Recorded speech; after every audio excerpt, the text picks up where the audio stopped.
You want to lead us in the pledge? I pledge allegiance to the flag of the United States of America and to the republic for which it stands, one nation, under God, indivisible, with liberty and justice for all. Thank you.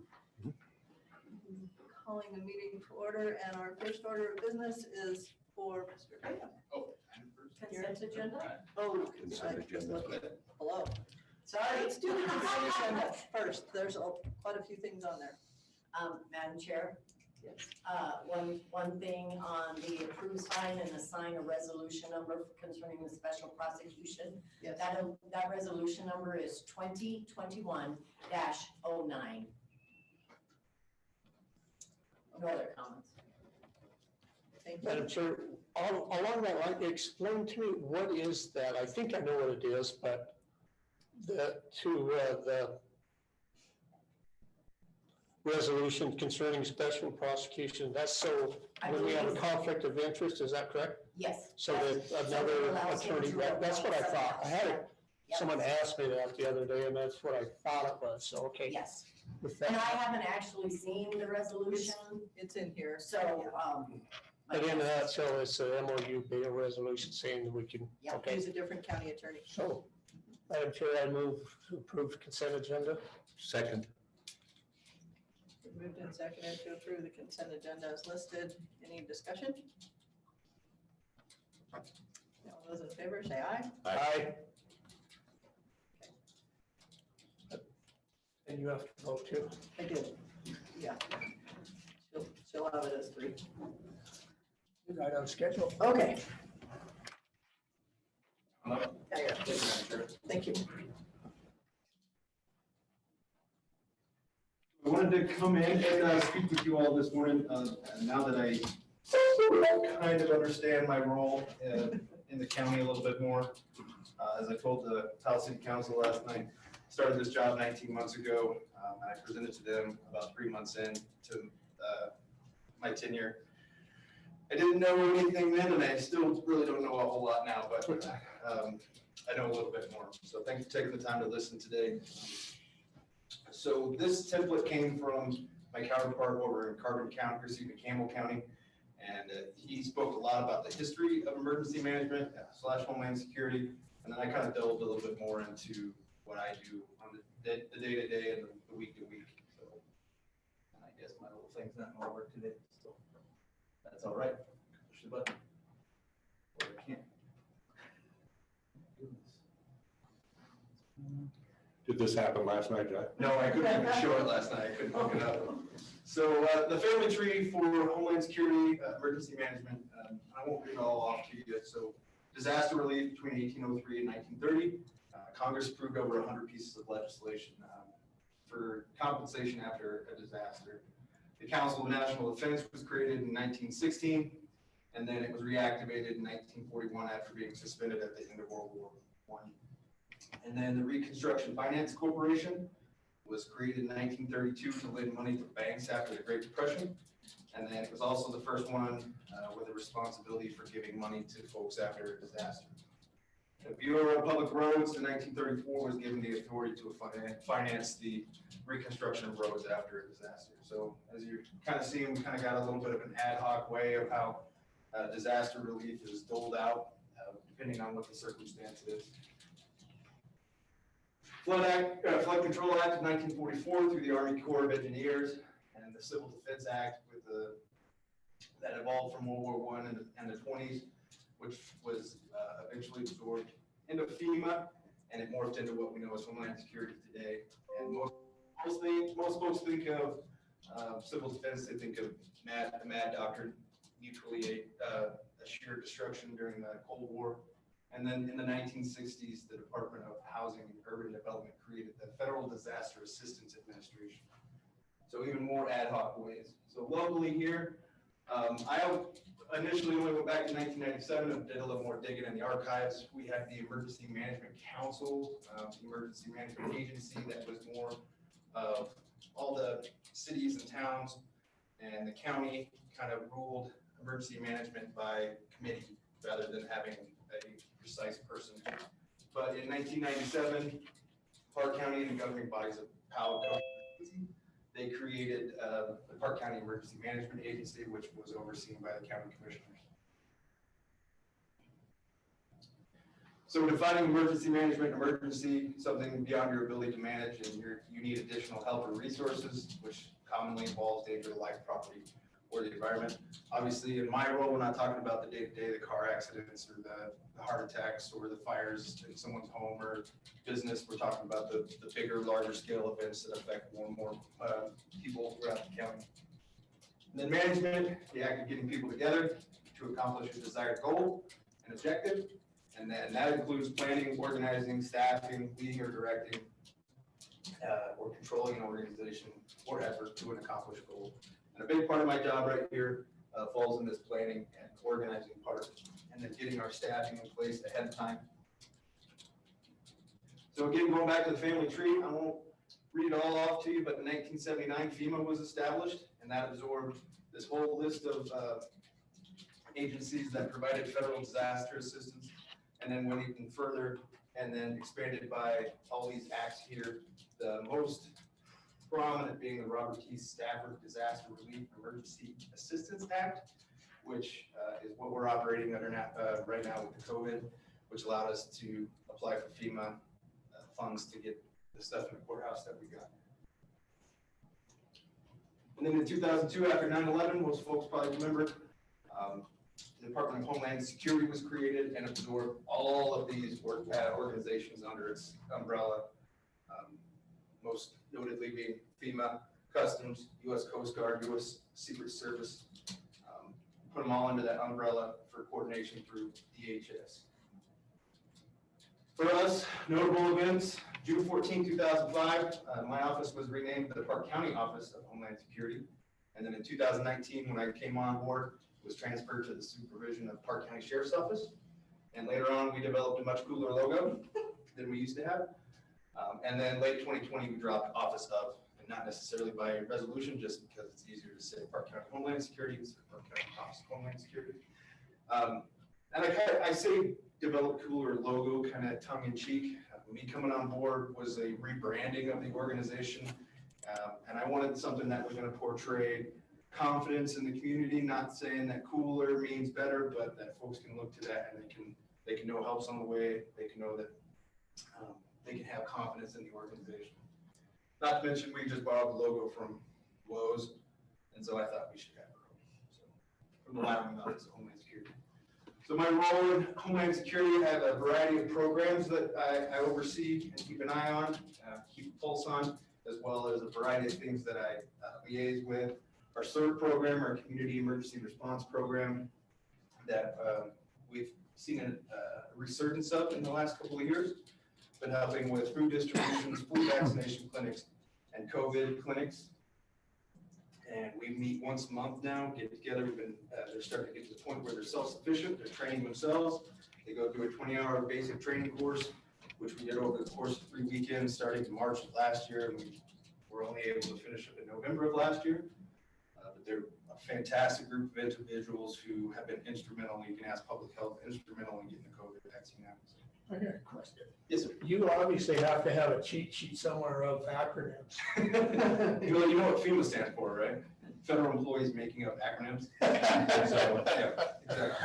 So our RERTs, our RERTs, we have regional teams throughout the state, which are hazmat teams, regional emergency response teams. They're activated through my office, so if we have a large hazmat spill, which is unmanageable by the local organization, we get in touch with them. They bring their team up from Warland with a lot of highly trained hazmat technicians and operations folks get shut down. We talked about LERA, Title II, and LAPC, or excuse me, Tier 2, and LAPC, LERA, Local Emergency Response Authority. That basically, last year you guys designated me as the LERA, basically to say any reportable hazmat incidents need to come to me so I can let the state know about it. And then we talked about Tier 2 reporting this morning with Brian Edwards. Tier 2 is the repository for all the big, bad, nasty stuff throughout the county. I have access to that information. I grant access to that information to anyone who requests it. If the request is too big, I send it up to the state. They have to justify. They can't just want to know where particular XYZ pipeline or pumping station is. But if they, you know, they they can't want to know where everything is. If they have a particular interest in one area because they live there or they have stake in that area, I can let them know about that. And then LAPC, we talked about our local emergency planning committee, and we kind of morphed that from being solely involved with tier 2 type stuff, hazmat type stuff, to incorporating all of our stakeholders and all of our partners into a meeting once a quarter to make sure that we're capturing all of the threats and hazards and considerations in the county. Our Emergency Operations Center is really unique in the fact that it's the alternate emergency operations center for the state. So if we do get into that mad doctrine and there are missiles flying, the governor's staff will come up and occupy our space, hopefully this space, because my space is cooler. But we are an alternate location for the governor and the WOS staff to be able to operate out of to coordinate disaster logistics. Our EMAC, which is comprised of you, our 3 town or city governors, mayors, and the sheriff, and then I serve as an advisor to you all with the advice of the on-scene incident commander, and you guys are ultimately the ones who make the decisions during a disaster. Now, you can delegate that authority, as we did in the COVID situation, to whoever else may have better expertise in that particular instance. You delegate that authority and allow them to make decisions on the ground to the best of their ability. Our THIRA, once a year, we go through our threat and hazard identification and risk assessment. It's an enormous document that is required by FEMA to keep us grant compliant. We go through, we assess the threats and the hazards in our county with all of our stakeholders and response partners, make sure we're capturing what our capabilities are given a scenario, and then we look at where our gaps are and where we can better apply funding and training. Our hazardous mitigation plan is kind of a similar document, ties in with the THIRA as well.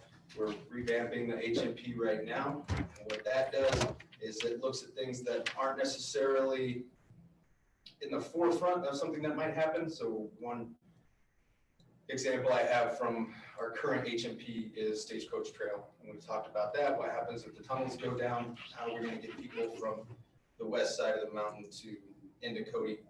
So we look at those and we assess them as a region, and that keeps us compliant and eligible for any hazardous mitigation funds that may come our way. I review our MAAs and our MOUs, our mutual aid agreements, and our memorandums of understanding. So right now we're reviewing our MAAs for between each one of the towns or cities and then Park County. All it says is this is how we're going to share resources, this is why we're going to share resources, this is who pays for it, etc. Our MOUs are more along the lines of what I see is private industry, who's going to provide meals or food or logistics or lodging for us, and how much we're going to pay them and how long that's going to last. Jeff? Yes, ma'am. I think a really good example of an MOU, and the reason for keeping up on it is the wildfires a year or two ago on South Fork. You know, there was nothing that said they could take water out of a particular private land's lake until they got that done. And it's like having this stuff in place ahead of time. So all you got to do is make that phone call and say, we're coming, Right. instead of, can we get an agreement with you? Right. You know, it's so much easier. Right, and we're going to pay you X amount of dollars per bucket or whatever. Yeah. Yep. Perfect. That's a great example. So training, keeping up on my own currency and training. Since I've started here, we were able to certify, I don't know, so 39 courthouse employees, just did another 10 the other day in CPR and first aid. I also provide the CPR and first aid for the detention deputies and the patrol deputies, and that's a significant cost savings to the county to be able to provide it at $15 a card versus $50 or $60 a card per person. So. And then also looking for training opportunities throughout the county. Does EMS need a particular training? Does hazmat or does fire need a particular training? And how can we get that training into the county at a reasonable cost? As well as incident command system training. I'm certified to do that on a limited basis as well. So making sure that if you guys want an ICS training, which only takes about 3.5 hours, gives you the basic overview, we can get that done for you. Our Code Red system, I'm one of the activators for the Code Red. And in fact, in the course of the last couple of years, I've done it for our two major wildfires that we had, the Fishhawk and the Lost Creek, and for our COVID-19 situation. And that's just our reverse 911, getting as much information out to folks as we can. I keep us current once a month. I have to go through and recertify and do a test that keeps us compliant with FEMA's regulations as well. Obviously, as everyone knows, this thing that's made me very popular throughout Cody are the emergency sirens that I test once a quarter. What folks don't know what's going on in the background is I also test them once a month. I can test them silently, puts loads on the batteries, make sure that what a lot of folks don't know about emergency sirens is they've got two huge deep cycle batteries in each one of those boxes. Whenever they're activated, they go from AC power to DC power. So we have to make sure that those batteries are still doing good. And after I activate them, I go through a few days later, run a test on the batteries and make sure they're still pulling the voltage that they need to. What about PAL? I don't activate those. That's activated through their dispatch center over there. Yep. So that's kind of a different deal because they use that to page the fire department and stuff too. So, yeah. I do the live tests once a quarter to, blow out the barn swallows and anything else that might have decided to make a nest in there. And we're getting to the point where I'm comfortable enough that we're probably going to switch that next year to twice a year instead of 4 times a year. Our EOP and our long-term planning, so our emergency operations plan for the county is a huge 462-page document that has to be renewed every 2 to 5 years, depending on election cycles and how things go. Right now, we're reviewing annexes, making sure that, in the EOP, there are annexes for specific incidents or emergencies, and we have to go through and make sure those are still relevant to what we've done, how we've responded. One of the big ones we're reviewing right now is the pandemic annex and the biological response annex, and making sure our contacts are all updated, make sure that when new folks get elected or take a new job or whatever, we have the right contacts in there. With that, we're looking at doing an exercise with our EOP with one of our scenarios, and that will start with the tabletop exercise. We'll talk about what our response would be, and then I want to move toward doing a full-scale exercise in August on one of our scenarios, whatever we choose to do. Obviously, disaster response and recovery, I don't get to be as operational as I used to be in wildland fire, but I still do get out in the field every now and then, especially if we're looking at what would be considered a non-conventional response, whether that be a flood or an instance requiring large-scale evacuation. I'm involved with that. And then recovery is a big part of my job. That's something I need to definitely take some more courses on because I'm not that great about. Supplies and equipment, we'll get to that in the next slide with what we manage with our supplies. And What's phone forensic? So phone forensics ties in with our search and rescue program. So with these last 2 responses that search and rescue had, they give me a call, I give the state a call, the state calls the Wyoming Military Department Joint Operations Center, and then they get in contact with the Air Force Rescue Coordination Center, who then gets in contact with me, who I supply all this information to. Now, the reason that chain is so convoluted is it has to be approved by the Director of Homeland Security at the state level, who then gets approval from the governor, who then gets approval from the Joint Operations Center, and then a mission number is assigned to that so that they know who's paying the bill, basically. And then after that, me and the AFRCC go back and forth. So we cut them out of we cut those other 2 out once it's all said and done. It's just me and Jack, the helicopters that came in out of Malmstrom last time, I know that in the past we've had them come out of Teton County or Sublette County. Is this something new that the Air Force now involved in it? What it was we requested that mission from the Cheyenne base for their capabilities. Teton wasn't available for the first mission. The second mission, they were delayed. So we requested the Cheyenne helicopters. They called me up and said, hey, we can actually get them to you closer from Malmstrom. Okay. And so they sent us those. Obviously, so, the liaise, I won't go through what I do with each one of them. Law enforcement, DCI and Wyatt, I'm your information liaison officer through the Wyoming Information Analysis Team. So they're looking at everything from cyber threats to real terrorism threats to law enforcement trends, drugs and all that kind of stuff. We meet on the phone once a month and talk about what they're seeing. And a lot of that stuff is law enforcement sensitive, but they think I'm vetted enough to be able to listen in. So fire EMS, our private sector, doing trainings and coordinating with especially our oil fields and pipeline sorts of folks out here. Obviously liaising between departments. You had Mr. Edwards this morning, liaising with buildings and grounds right now to get that generator put in. So our state liaison, again, search and rescue, phone forensics. I also ran logistics for search and rescue this last time, so I got the meals and water and made sure they had everything they needed up there. American Red Cross, in the past, this has been passed off to our fire department. If someone's house burns down, they can get them a card, get them into a hotel. Working with the fire department right now. I'm not trying to jump into anybody's sandbox and kick them out of it. But if there's a burden I can take off of somebody, I definitely want to. Also, if we have to set up a shelter, get in touch with the American Red Cross. Mass casualty incidents or school shootings, I get in touch with them and we get counselors in that we needed.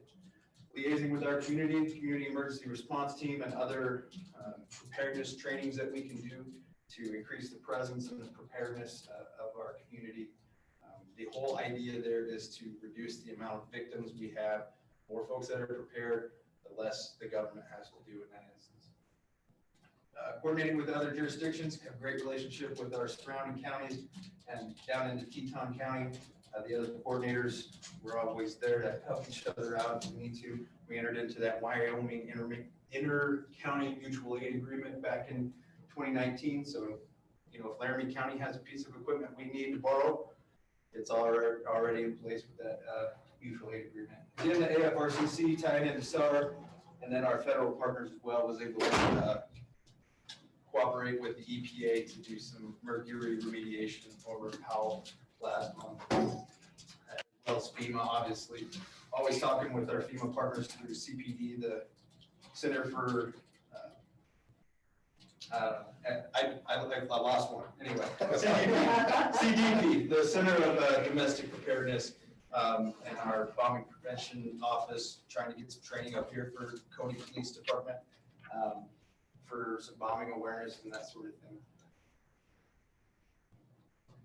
So that's our Emergency Operations Center. If you haven't been down there yet, got a similar setup to what you guys have here, webcam, large TV, always monitoring events, never football games, always making sure we're watching the news, staying on top of things. The big thing with having that piped into the EOC is if you've been down there, it's a bomb shelter, you don't really know what's going on up above. Jenny Ramey, she was the office assistant when I first started. She said they didn't even know 9/11 was going on. So. But it's a fantastic gathering place. We've really morphed it into something that can be used by other departments, and we run all of our COVID-19 IMT stuff out of it. And it's also a central gathering place for any other response or emergency that looks like it's going to be long duration. So my role continued, the day-to-day kind of things I do. I'm keeping an eye on the weather and on the climate. You guys get those emails from me, I'm sorry. A lot of people don't look at their phones, they don't look at the weather, so if I can help folks out for the major events, I'm not going to tell you, hey, later on this week it's going to be sunny, but I might tell you, hey, later on this week they're expecting 3 to 6 inches of snow or severe weather. Making sure that our plans are reviewed and looking at development of plans. Right now, one of the big things on my radar is developing an active shooter plan for the courthouse, working with CPD and the sheriff's office. Courthouse and facility walkthroughs, so I try to come through here at least once a day, if not 2 or 3 times a day, just to make sure that things are okay. I'm not law enforcement yet, and I don't have any authority, but if I can run interference for, say, someone at the clerk's office who's getting berated and have someone step outside while the police arrive, I'm more than happy to take that role on. Sounds silly, but every day I get on the earthquake monitor, I make sure that we don't have any rumblings over in the park, because just like with a lot of the other things that I do on the day-to-day, I don't want to be surprised by anything. And then my seasonally dependent things, Obviously monitoring the wildfire situation, obviously kind of my bread and butter as well. It's easy for me to interpret that data and give folks informed information. Keeping an eye on winter weather this time of year, looking at ice jams, but it looks like we might fare another year without having to deal with that. And then obviously spring flooding and runoff. Always keeping an eye on national events, how that might affect Wyoming, how that might affect Park County, and then just keeping a general pulse on the state of the county. So some of the supplies and equipment we have, I have a radio and repeater cache. I have over 60 deployable portable radios that can be disseminated to responders as they may be needed, whether their radio systems are out or they're lacking the number of radios they need. I have 3 deployable repeaters that if we get one of them knocked out where we have coverage typically, we can put those up on a mountaintop and they're ready to go. All those are housed in my EMP room. So theoretically, if we had a major event that knocked out all the other radio systems in the county, we would still be good to go. Portable generators, I have 7 deployable portable generators. Normally during the summer, 3 of my response trailers all have the generators in them. I pull them in during the winter, make sure that the batteries are staying good, the fuel's staying good. And I pull those generators and those radios out once a month, test them, run them, make sure they're all working well. Trauma kits, throughout the courthouse, there are 3 trauma kits. There's one in the clerk's office, one in the treasurer's office, the assessor's office, one downstairs in IT. We got one over in Public Works building as well. We didn't really have anything in terms of a comprehensive, really stop the bleed kind of kit. So we bought those early on, and I'll be working with Road and Bridge to get one out of each one of their shops. Hey, Jack, I hate to push you, but we're running up against a little. Copy that. All right, so we'll just move on. Thank you. This is the equipment cache. It's where all the stuff for COVID-19's been coming. You guys have already been out there. You've already seen it. Been storing it all out there. And do you guys have any questions? Oh, perfect. Did you get anything already been here? But I'm still trying to run the show. He was very hard. Right. Okay. Well, I appreciate you guys' time. No, we appreciate everything you've done. I mean, I will echo what I know a lot of other folks feel, and that is that you have stepped into your role and elevated your role since we've hired you, and we greatly appreciate what you're doing for us and, you know, making it a real position. Sure. So thank you very much. Keep up the good work. Thanks, sir. Appreciate it.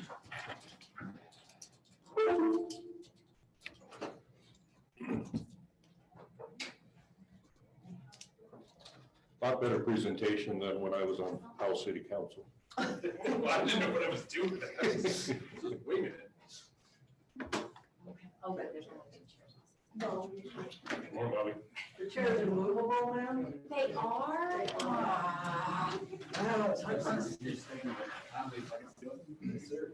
Oh, you can sit in the middle. How about that? Right there in the hot seat. So next up, we're going to have an update on the urban orchard garden at the Park County Complex. Yes. Secret. Oh, the secret passageway, gotcha. Used that several times when I locked myself out of the office. So I don't you, worry about that anymore. you asked to see what the garden would look like. So I'm gonna pass around these sheets that show that. Since we talked with you a month ago, we just printed one copy because ink's expensive. I don't think he got the message that it's just one Oh, color. it's just one, it's one, you look through all of them and then hand it over to us. Yeah, sorry. I like mine. So anyway, since we were I've seen here it. last, the scope of the garden has grown considerably. The garden space size has not. We've partnered with 2 different partners. The first that we've partnered with is Cody Conservation District.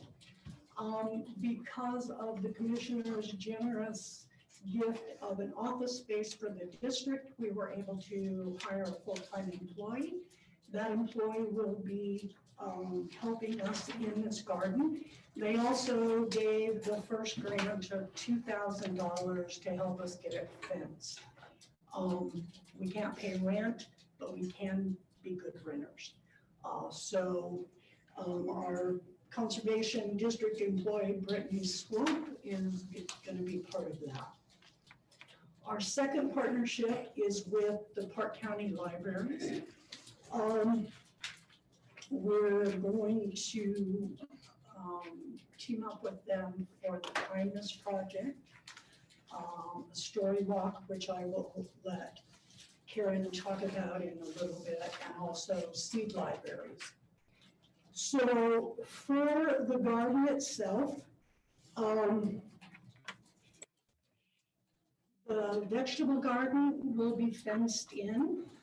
The beds are all raised beds, the metal beds that you saw. There will be wheelchair accessible planting beds. The sidewalk has gone in since the partnership with the library because of realizing the need for handicap accessible beds, and to get as much as we can out of the garden. We will be doing classes there at least twice a month, depending on, what's happening. The pollinator garden is outside of the fence, and that is something that I would like the commissioners to kind of think about the land use of that property. I think that there are probably grant monies out there if that land incorporated a little bit of more pollinator habitat, wildlife habitat. Right now, it is an incredible place for people, dogs, and deer. And there are a lot of people that enjoy that complex. It's amazing when you're up there every day. So this pollinator garden in the front is kind of the start of that, hopefully. Just a small space, and we'll look at that. We'll also look at utilizing community service hours for some installation of the garden, and for maintenance in the future. There are a couple of repairs to the building that need to happen before our construction starts. I spoke with Brian and he said it was not a big deal and he would just take care of them. So I think for me, that's everything unless you have a question. Glad to see it moving forward. Any questions? I'll let Karen talk about the Kindness Project and the Story Walk. So we're really excited the library be partner with Accor and Sustainable Nutrition to do this, because this is something we had kind of been talking at the library, is how to kind of expand outside the library walls. We wanted to do a seed library, want to get more out into the community, and so this project kind of fit in perfectly, and Bobby graciously let us partner with her. And so our concept is to create a story walk, and the idea is kind of to create a horticultural literacy, and it's just really kind of tying in gardening, nature, agriculture with reading and literacy. It gives a place for adults, children, everybody to kind of come and enjoy the space. They leave the library, we thought we could do story time there. We partnered to do programs and offer things and actually do programs in this garden area. And then with the story walk, again, it's just getting reading and promoting reading and stuff like that. So we're really excited. And then Bobby's graciously, we're going to partner together. We're going to offer seed libraries at all of the libraries. And it's just the same. You're not familiar with seed libraries. It works just like checking out a book. You come in, you get seeds. And the concept is for people to grow and garden, and then things that are local that grow here, and then they harvest the seeds and they bring them back, and then people can borrow them. So it just kind of keeps things going. So, And one of the classes that we'll offer then will be how to save seed when they're ready. Great. So, and this is also going to be, if everybody's familiar with the summer reading program that's done here, the Kindness Project. This helps some special needs child that has really severe sensory issues. And so our wonderful children's librarian, Holly Baker, is contacted, and this will be the Kindness Project to help kind of implement this garden and get it going. And it'll be very much adaptable, again, for people with wheelchairs, handicap, people with sensory issues, autistic children, adults, you know, a nice calming place to come and be outside. Great. Sounds like a good partnership. Mhm. You have any questions for Karen? Oh, I just have one more thing. yes, So ma'am. Oh, I forgot the stencil. it's okay. You know, I don't hold back. I pretty much, I can handle myself. So, this, like Bobby said, our little initial garden has now grown, which is awesome. That's what gardens do, don't they? Yeah. By the way, I haven't been up there lately. We have flowers and everything growing, so you're. Oh, yeah, did you guys notice Yeah. how good a gardener I am? My apple is blooming in the snow. I want you to recognize. So, as far as the story walk, this kind of all started with the story walk, and then, you know, I mean, like Bobby said, if you haven't been up there and spent some time up there, you'd be amazed the amount of people that come and walk, and just walk the sidewalks, walk their dogs, they come up. When we first got up there in August, there was moms that were coming from the library.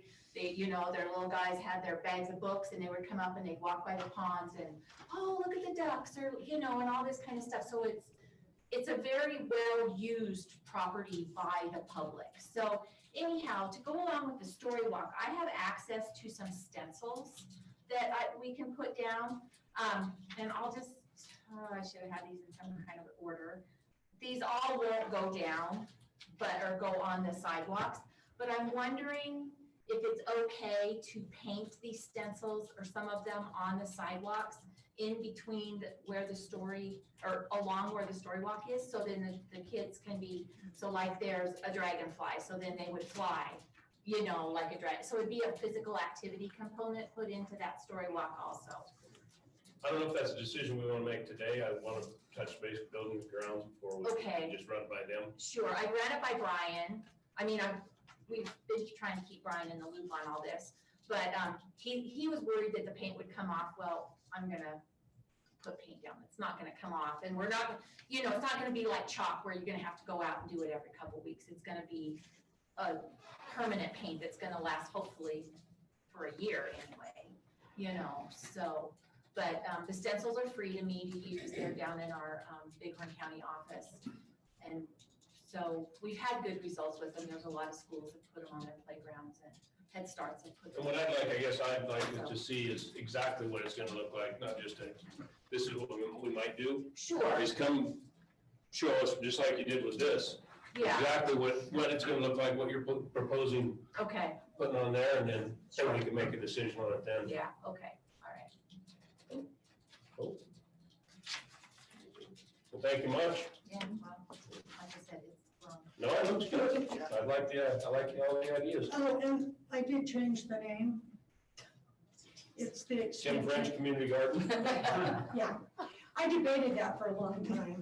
yeah, like 2.3 seconds. And, yeah, it's the Extension Outreach Garden That's cool. is our official title at this point. Well, we appreciate the update and just keep this in the loop on things, and then when you get a chance of what it's gonna look like, let us know. Talk to Debbie. She said she might have some.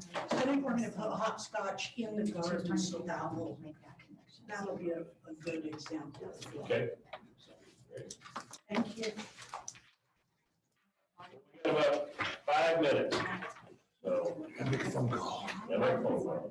It's nice to see you. I'm gonna make sure that I'm on the air. You gotta wear that. Oh, I see. My other job. Your real job, so you can afford to be a commissioner. Yeah. When it pays me. Library director. Yep, thanks. You're welcome. I actually knew the answer. Good, you? Oh, yeah? Well, I'm gonna do is I bet we're gonna have more people in here for that. Good. How's it going?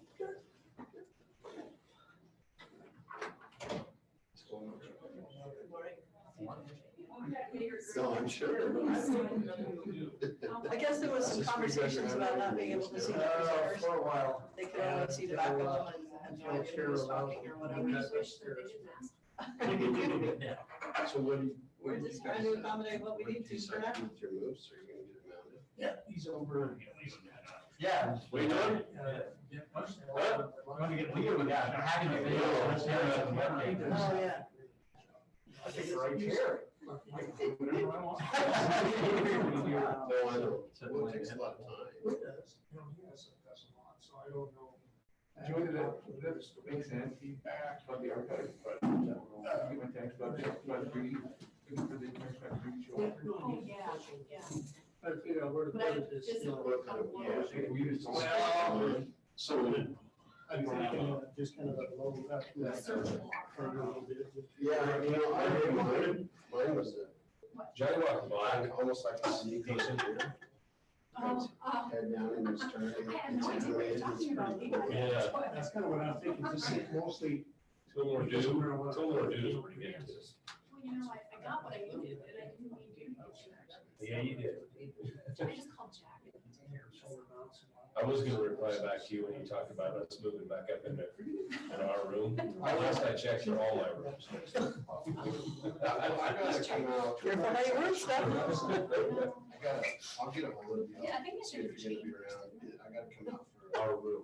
Send me back, you were sending me back to my room. Tuesday at 2 o'clock. Go to your room. I said they're all mine. I read the landowner where this Ruby ditch is. I just wanted to hear what was going on. No, they won't. So Lloyd, I see that signature on and it gets taken care of. Yeah, Patty Okay. took it Patty took it to scan. and scanned it and sent it.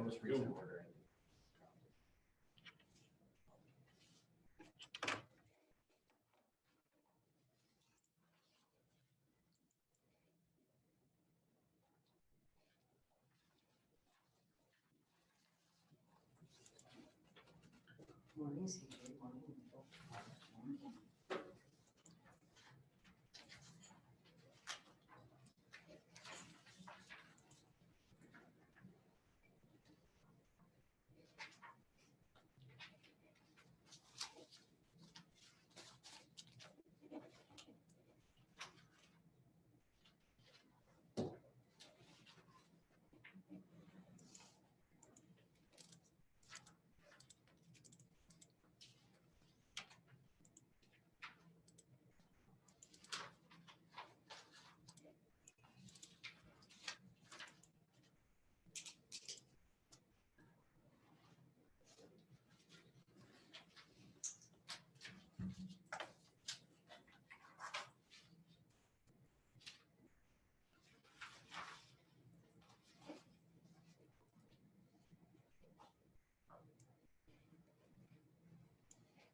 Let's start up, but we're missing Commissioner Mangold and I'm gonna need a quorum. Where'd he go? It went to make a phone call. You can go ahead and start them, Joy, if you wouldn't mind.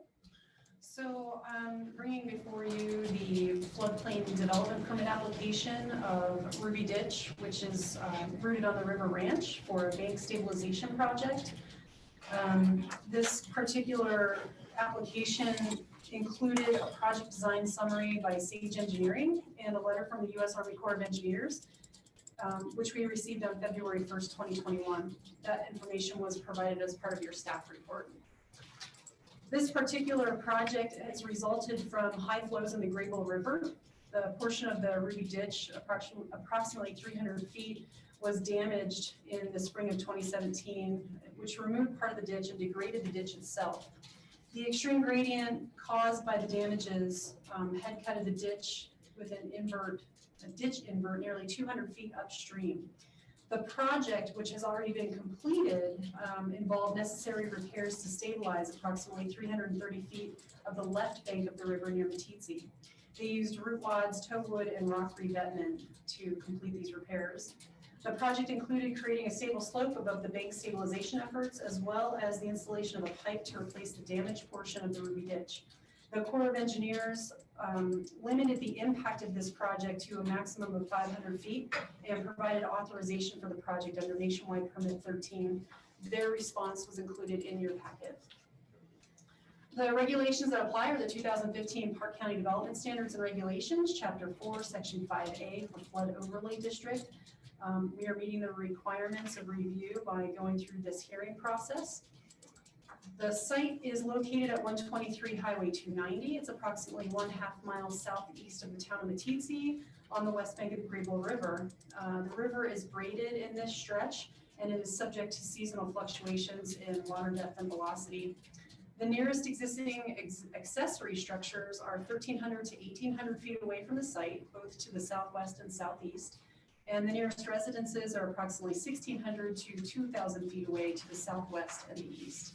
I've provided some figures for you to see the location of the project and kind of the characteristics of the topography and what's on the ground. Notice of this public hearing were placed in the Cody Enterprise, published on February 11th and February 23rd, 2021, as required by the regulations. We sent agency notices out on February 5th to the county engineer, the county treasurer, Game and Fish, the local conservation district, and the town of Meeteetse. Also the Meeteetse Local Planning Area Advisory Committee as required, and Trout Unlimited. The county engineer reviewed this application and provided comments on the 24th of February. His comments are attached. In short, he stated that in his opinion, the work conducted did not or will not have significant impacts on the river-based flood elevations and will not substantially alter the cross-sectional flow area of the river channel. Mary McKinney of Weed and Pest also responded on February 24th, and she said that since the project is completed, a long-term noxious weed management plan will not be required. However, she recommends that the applicant refer to best management practices for controlling the spread of noxious weeds. Her response was also attached to the staff report. Planning staff did notify Meeteetse Local Planning Area Committee, as I mentioned, but we did not receive a response from them. We did not receive any public comments on this particular application.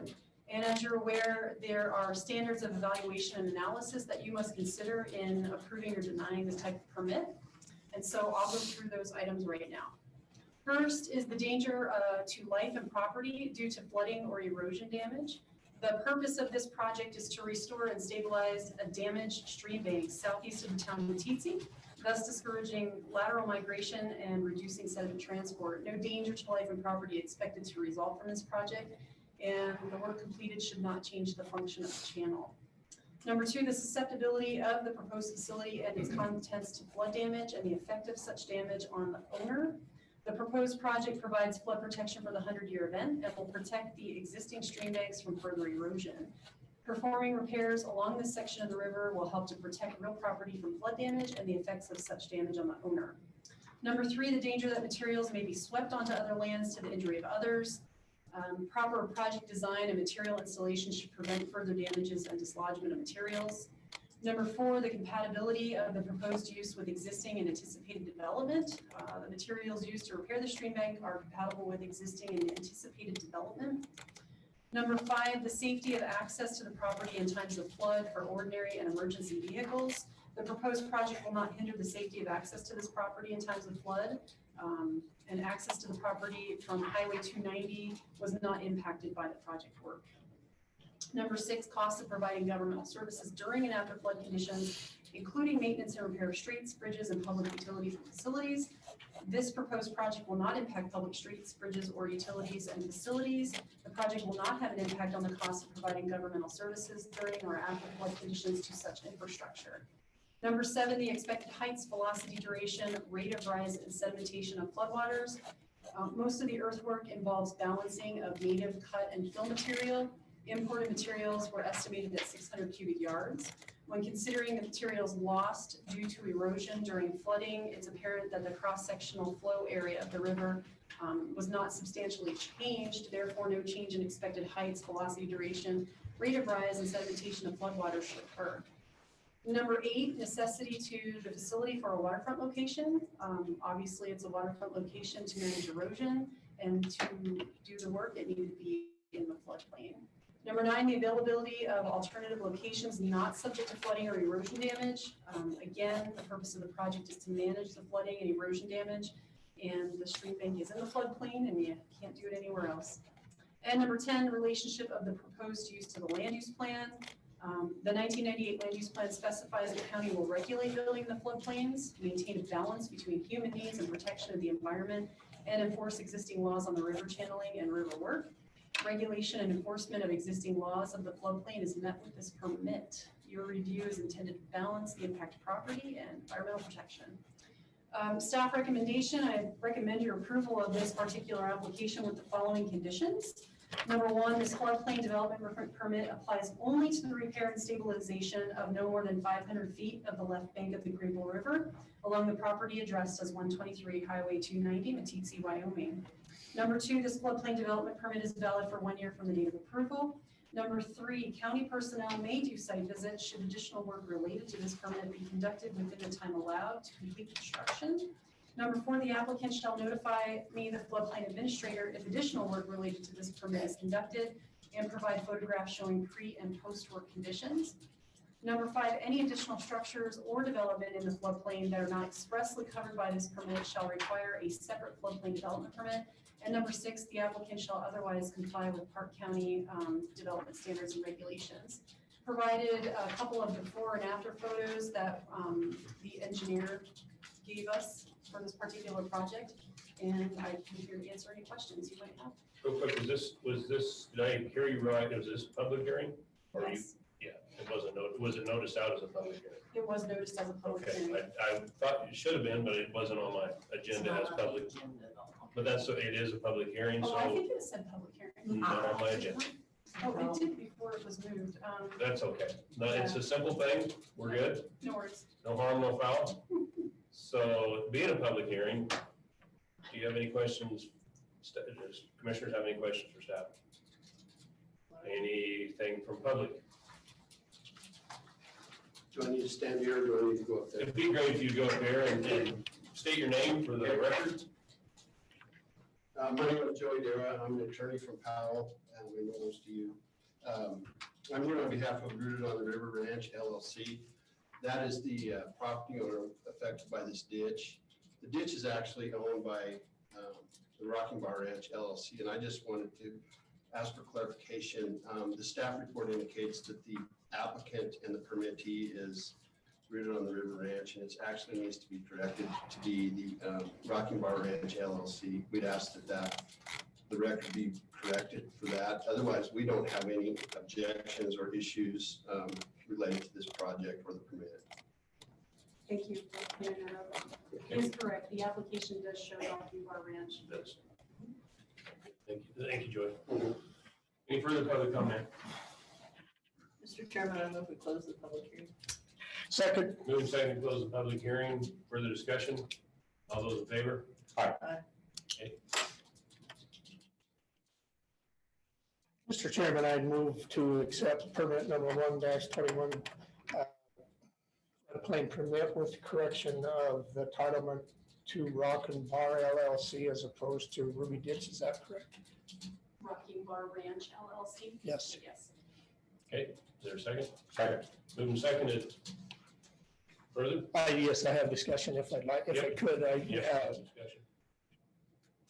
I would like to revisit regulations 2015 department standards and regulations on floodplain permit as a commissioner, not right now, but in the near future.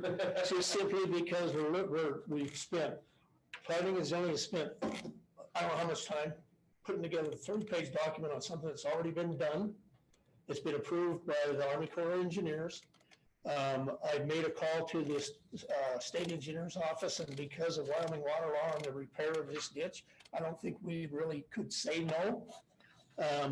Maybe on certain items, but I think it's a waste of time. Our planning and zoning is overstaffed or overworked with subdivisions and things like this. And this is, to me, is a waste of all of our time.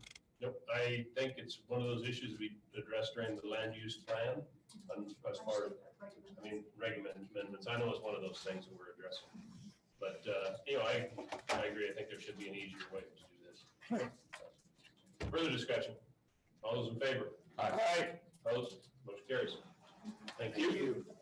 Okay, up next is County Engineer Brian Edwards to approve speed limit change on County Road 1AB.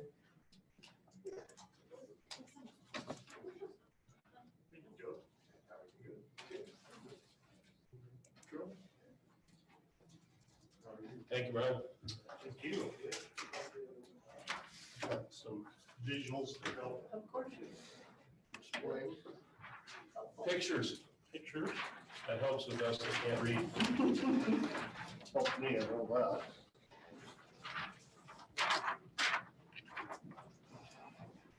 Glasses. Thank you. I got an extra thing to share. Oh, that's a.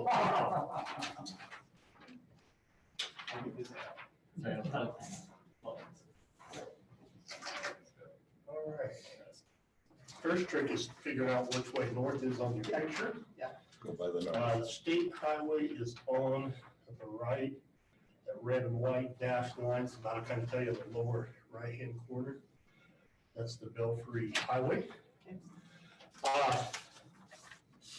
So we had some interest in taking a look at the speed limits on about 3.5 mile stretch of road extending from the Belfry Highway, and if you're familiar to Clark, on County Road 1AB to where the Y is, where it takes off and goes to the canyon.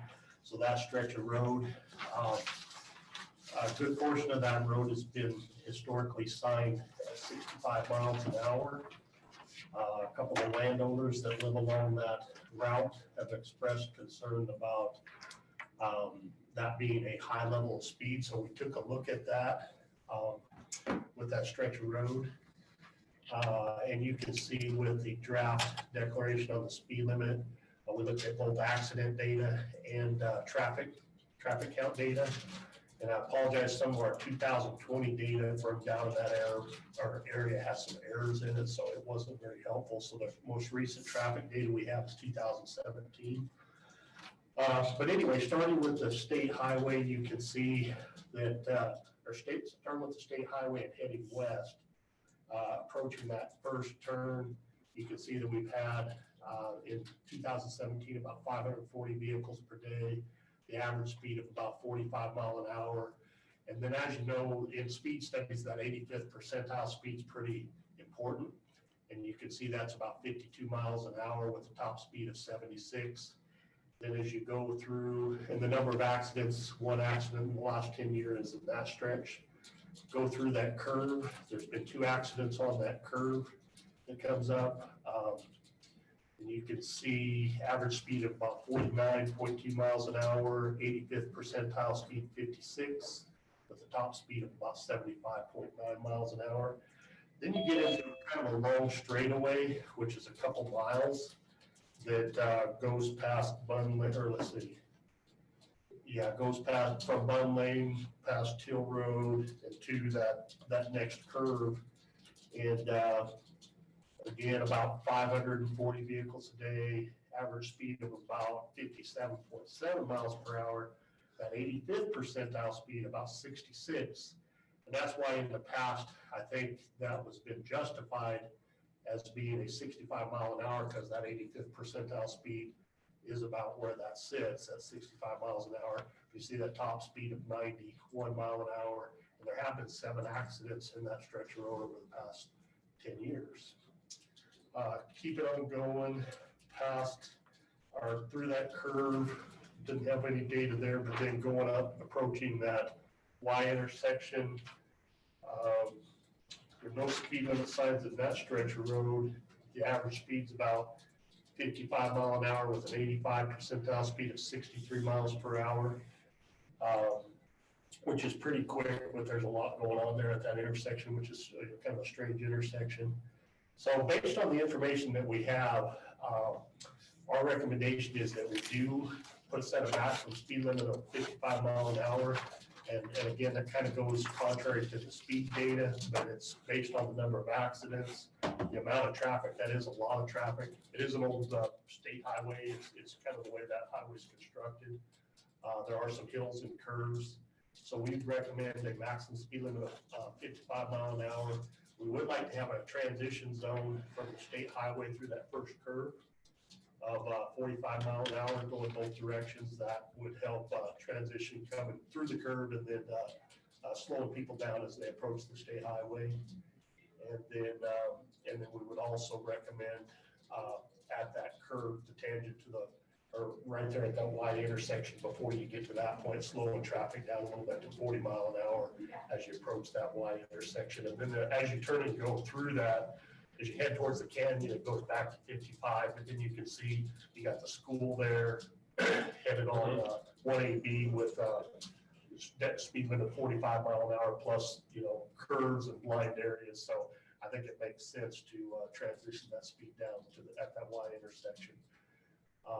But again, I guess that's our recommendation, that we go ahead and repost that. And I know that there's been some independent, like some surveys and input from the public that Commissioner Teal might want to comment on because he's very familiar with the stretch of road. Brian, real quick. Yep.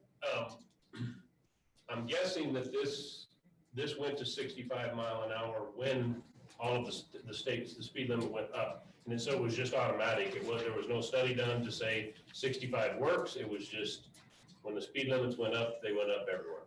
That is my understanding. That's what I would guess. That's what I would guess. Yeah. There was some, I guess, comments, and I haven't found any justification that some of the public wanted it that quick because, they thought the 55 was too slow, but that might have been just in general. So I haven't found any documentation to show. Commissioner Teal? Mr. Chairman, I just wanted to add, I support Brian's recommendation and study and appreciate all the time that he put into it. It seems like shame that we need to go through all this. However, I just want to expand on the fact that when this was brought up, I was asked by the commissioners here to get with the neighbors, and I asked my daughter to put in a survey. I'm not on Facebook, but they do have a Facebook group in the area. With that, I can give you the results of approximately 127 responded to the survey. 82 did not want to lower the speed limit, however, and 45 did. Now, it is overwhelmingly majority did not want to lower it. However, I do want to, I'll add that in that section of road, I spoke directly to 10 of the 13 landowners that actually come onto that, and every one of them wanted it lowered. The increase in population in the Clark area over the original time of being set at 65, I think has drastically increased. All of Brian's assessments are, I want to add to one, and that being because of the distance from Powell, Cody, where a lot of people work, the time of travel through there in the wee hours of the morning and the evenings, it is somewhat agriculture, quite a bit, if you can see. So there's a lot of wildlife on that road, and that's very difficult to see. So I think 55 is a lot more safer in that section. It would also put it more consistent with the other paved roads within the Clark area. That's the only section out there in all the miles that is 65. The highest of anywhere else is 55. So as you continue up 1AB, it would be the same. Plus coming back in one direction, it's lower than it is going the other direction. So it would make the speeds more consistent. So with that, I move to accept the recommendations of Public Works. Let me get the correct resolution for declaration of speed limit on portion 1AB in Clark. Okay. Mr. Chairman, wait a second. Is there a second? I'll second that. Wait a second. Discussion. I just wanted to comment that anytime we change any signs, whether it be raising it up or lowering it, there will be a lot of public comment, interest in, and, some aren't going to like it. I think in this case, it's erring on the side of safety. There has been a significant number of accidents through that stretch. So I think it's justified erring on the side of safety, even though we're probably going to make some people unhappy. I think. I figured out a long time ago, if I'm not making a few people unhappy, I'm probably not doing my job. At least I've been told that. Mr. I just want to add, and no, I'm not questioning, but I do, I am questioning. I don't know where you got the results of the accident report, if that's sharp, but the one section, he said there was no accidents the last 10 years. I know 5 years ago, I had a fatality in my driveway on that section of road that you said there was no accidents. And I know of at least a half a dozen right past me that involved deer. You know, And it may not have been reported Yeah, or it's something. all, it gets straight, we get information from the sheriff's office, but then also through the state. So it gets into whether there was an accident report, reportable accident, that's the data that we have, so. Okay. you know. Well, moving right along, all those in favor? Aye. Opposed? Motion carries. I guess that's resolution 2021-11. Yes. Okay. All right, since you're sitting there, we were talking about, we're gonna be changing signs, so maybe they'll get stolen before we change them.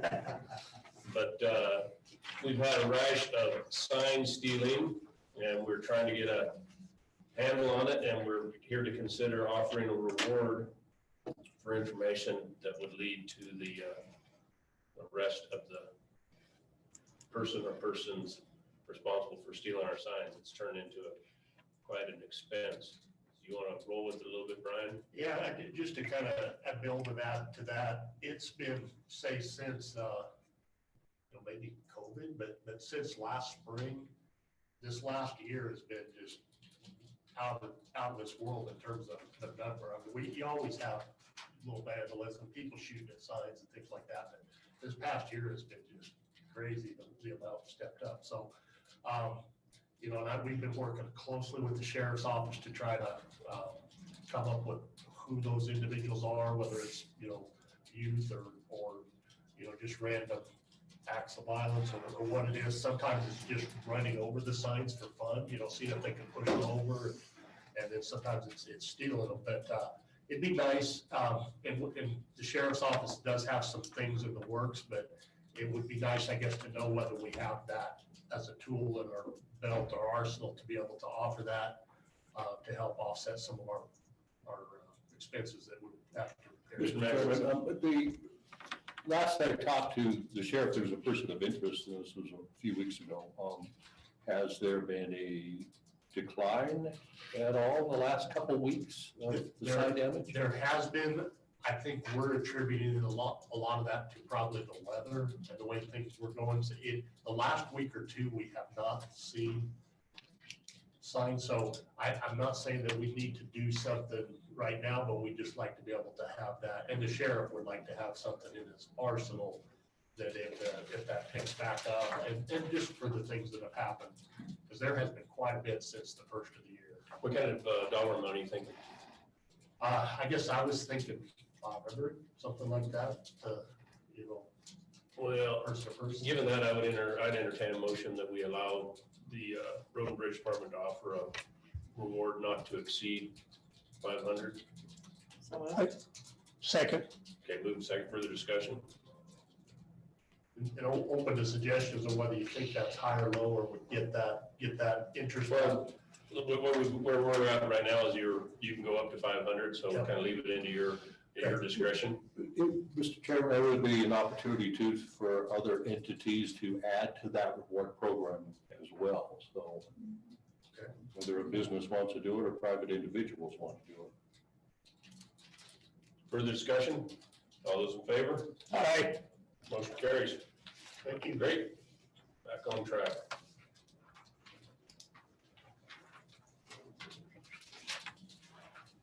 Greg, you want to let the Matisse folks, they can come on in. Scott, would you second that? Yes. Oh, Lloyd did. No, Lloyd seconded. Dossie made it. Lloyd seconded. Okay.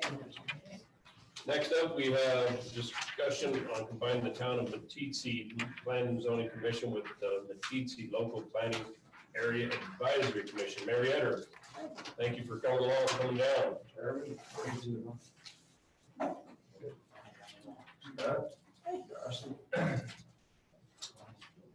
Go ahead and give us an outline of what you're thinking. I was thinking that Joy Hill, our planning and zoning director, is stepping in, so she'll be able to, you want to just stay up there, or do you have comments? Are you here to comment on the Matisse? Yeah. Okay. Sorry, did it start early?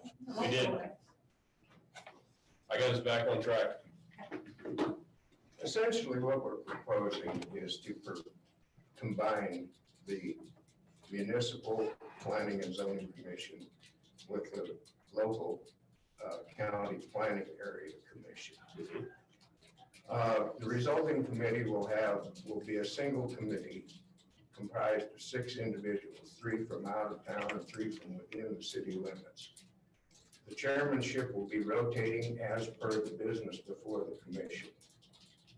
If the chairmanship will be a non-voting position during the meeting. This will give the county people, when it's county business, the majority of votes. It will give city people the majority of votes when it's city business.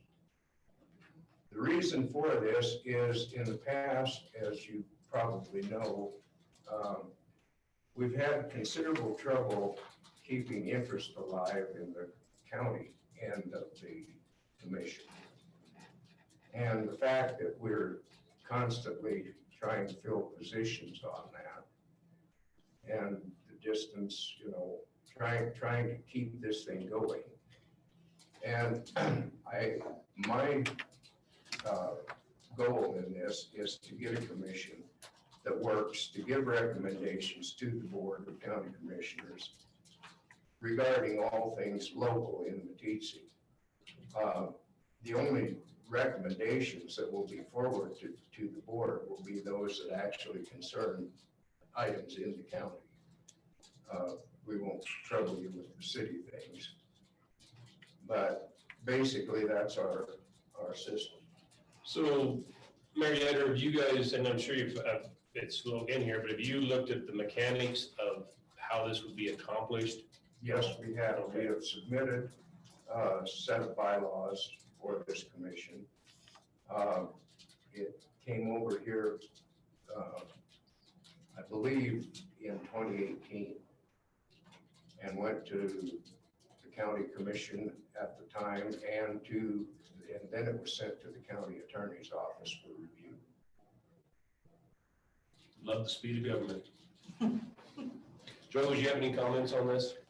So it sounds like really, the overall impact of what they're doing would be the same. I mean, it would still be like you almost had an ML pack still, but you just have a couple people from the city sort of sitting on that particular committee. The only thing I would wonder is when a city type body involves itself in county type business, would it be reasonable for you to want to have some sort of an agreement in place? A lot of other counties, if they have some sort of municipal recommendation body going on, they'll actually have an agreement. Just an MOU. Someone in an MOU, yeah, to kind of say, hey, here's what everybody's rules are. These are recommendations only, or whatever it might be. And then, of course, to be thinking about the impacts moving forward as we enter into our new land use plan process. Currently Matisse has their own land use plan. And I don't know that it is the interest of this board to have a separate land use plan for Matisse moving forward, rather to bring that area into the overall land use plan. And then, like all the other planning areas, have a policy that is specific to Matisse. So each of the other planning areas has a policy, and it specifically outlines their interest in housing, development, all those types of things. And then that in turn leads to specific regulations that can be catered to just those planning areas. So, with Matisse having its own land use plan right now, we essentially are a little bit hands-off of Matisse. I mean, we do everything, but it's kind of a weird situation because it's separate. And it's almost like you have your own regulation in a way, except you don't. And to me, it confuses things. So moving away from a Matisse land use plan into a county land use plan that addresses Matisse's concerns, meaning rural Matisse, not this town, would possibly help with this problem. Well, to address your concerns, first, there already exists a memorandum of understanding between the county and the city over the jurisdiction of the property within the half mile of the city limits. And this was what originally triggered this idea, was to further that cooperative stance between the municipal government and the county government. Was that MOU part of the effort for the land use plan? No, this came along in what, 2018? Yeah, With it was just, the legislators' passage of the bill that limited our jurisdiction. Oh, you're talking about the statute. Right. Yeah. Okay. so I guess what I would suggest, I mean, it makes sense to me, if we can condense, it makes, all the sense, and you get, if you can create one group that's looking at obviously very interrelated issues, being the community of Meeteetse, I think it makes sense. I would like, the questions answered. Are we getting away from you having your own land use plan? And also if we need to flesh out the MOU to where it fits what we're doing here. In answer to your question, we are not intending to have our own land use plan. Okay. There's no intention of that whatsoever. We intend to follow the county resolution. That's the whole idea of this, within the framework of the original establishment where Meeteetse had its own particular view of things. Secondly, yes, I presume that the memorandum of understanding should be fleshed out a little more thoroughly to meet the current situation. Okay. Mike? Couple things. The MOU, we can do what you need there. I just feel that if we accept this new advisory committee, that pretty much agrees that we accept the way that they want to conduct the planning committee. My question is, moving forward, if we do this, how many are on our Meeteetse area planning committee right now, and would it kick somebody off? And I guess the second part of that, the city of Meeteetse then would select their three. The county would then do just like we've been doing, select our three to represent the committee over there. So how many are on it right now, do you know? I think we have 4 people, or we have 3 people on it. Mary Ramsey, Yeah. Joe Wagers. Tiffany. Well, except Joe Wagers is not a county resident anymore. He's moved into the city. Okay, so he would have to come off. And we have an applicant in the wings. Yeah. So that'd be basically up to you guys. So we appointed Joe Wagers, but he's a city resident. Right. Yeah. Mr. Chair, one of my concerns as part of this agreement would be to identify a timeline for response. Because if we require that this committee review, and if we require that they respond, then we can't really set hearings or, potentially can't move something along. And I don't know how often they'll meet, or if they'll just meet as they have an issue, maybe, or. Well, it sounds like a lot of, there's a few questions, I think we're real close, but I think there's a few questions that need answered. And, if you guys can communicate. Well, I think that probably going down the road, we can, the meetings for this commission are scheduled as according to business. And the timeliness of our response is in direct proportion to the timeliness of our notification of an issue. So, and we don't have a problem at all making sure that this gets done in a timely fashion. Mr. Chairman, I'm moving forward. I don't the requirement of a response. You don't like the requirement of No. response? Okay. That would leave them plumb open to, if they want to input, they can do it as long as they are notified. If it is totally unrelated to anything, I would rather see it not required to respond. Jocelyn? I guess I don't mind the not required to respond, but we need to know if they're gonna respond, if there's something coming back or not. So, If they're notified, then they can respond. but do you say if we don't hear from you in 30 days, we're moving on? Right. Okay, that's what I mean. I just want to be sure that we understand that Yeah. that's the. So we're pushing up on the time a little bit, but I think it's a good concept moving forward. I guess I'd ask the rest of the board, do you feel that this is something we want to see move forward? I think it makes sense with their population and the types of things that try to happen down there. Do you feel it rises to the level of a small work session, or do you feel that P and Z and the Matizzi can kind of come up with what it's gonna look like and bring it back to us? Mr. Chairman, I think that they can work it out right here and come up with an agreement and bring it back to us, and we can accept it by resolution or whatever you want, knowing going forward that a year from now, the land use plan may totally erase everything we do, but if we can consolidate and shrink two committees into one, I'm all for it. Okay. Is that clear as mud? Anything else? Joy, you look like you're. No, I'll just speak with him Okay. and I'll have to look into what it could mean for our regulations. Because our regulations very specifically have an appendices for the MLPAC. And so it might require a resolution potentially. That's where I say, it's something we're not gonna hammer out today. Yes, exactly. And I'm promising we're not kicking it down the street again. Okay. 2 years later. And what is your name? Marietta, Oh, Marietta. yes. Sorry, it's been a while since I saw you last. Okay, I'll be in touch All with right.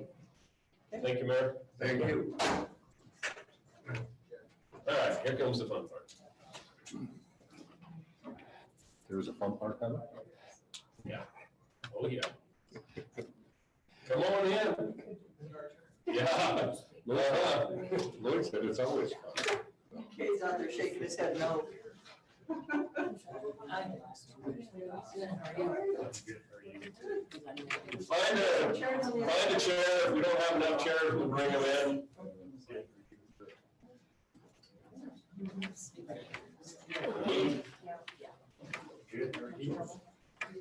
How are you doing? Good. You can sit there. I'm getting surrounded back here. I'm not. Oh, no, talk. So what's up next is a discussion on the plastic bags and use of plastic bags in Park County. And I want to preface this by this, a lot of people have been saying, yeah, I'm glad you're banning them. That's not the intent of this. There's no action being taken here today. We're trying as a community to come together and address what has been brought to us, in the county as a major issue, and not just, sightly, but it's a cost. It's a cost to the county that's becoming pretty significant. I've got our landfill manager over there, Mr. Greg Homerstein. Can you just take the seat up here, Greg, or you want to stay where you're at? Whatever you want to do. Whatever you like. Well, just give us a little rundown on what the windborne litter east of the landfill is turned into. I know you're a short timer, you just got here. Yeah, exactly. So yeah, I kind of got thrown into the fire here recently, and just moved. I grew up in Wyoming, but I recently moved back right at the end of the year. Yeah, I don't know if you got the video. I was having problems with my phone. I sent you a little video that I took last week, and I forwarded it to Brian as well. It just happened to be on one of those very windy days out at the landfill, and what it depicts is a load, a load from the city of Cody or Keel, whichever, coming in and dumping at the toe of the slope, and then the track goes are pushing it, and it's just this whirlwind of light material, which invariably is, these lightweight, very thin mill plastic bags. And, that just, in this windy environment that we live in, especially this time of year, which is more prevalent than other times here, it just turns into this billowing cloud of debris, primarily plastic bags that goes from our site, all the way towards Sagebrush. And Brian and I have talked, the city engineer, and we recognize that there's no one approach that's going to be the sole, fits-all answer to the problem. You know, it's gonna be a multifaceted, multi-level approach. And one of the things that we're trying to do is, you know, is control the area of our working phase. And we've recently ordered 10 portable litter fences to help stage in the areas and control that. Operationally, we're trying to do some different things. We've attempted to hire some more people to assist with litter picking, which is difficult, you know, during the winter months in Northwest Wyoming. And then I've also, you know, been contacted individually with the major players in Cody, the Walmart and the Albertsons, and shared with them what our, you know, what our problem is and where some of our challenges are. One of the things that Brian came up with initially was, well, shoot, why don't we, you know, find some civic organizations that are interested in, you know, helping, you know, maintain the beauty of our community, and see if we can't get them to go out and pick up litter, and, you know, and as a reward, maybe we can make some sort of donation to their civic organization. Unfortunately, as a governmental agency, you know, Park County, there's not a very good mechanism to do that for us, but that doesn't hobble, you know, a private entity from doing that, or taking that on as a role. And I think, you know, recently as today, I've been in conversations with a local civic organization called Trout Unlimited, and they're very interested in, you know, in helping out if they can.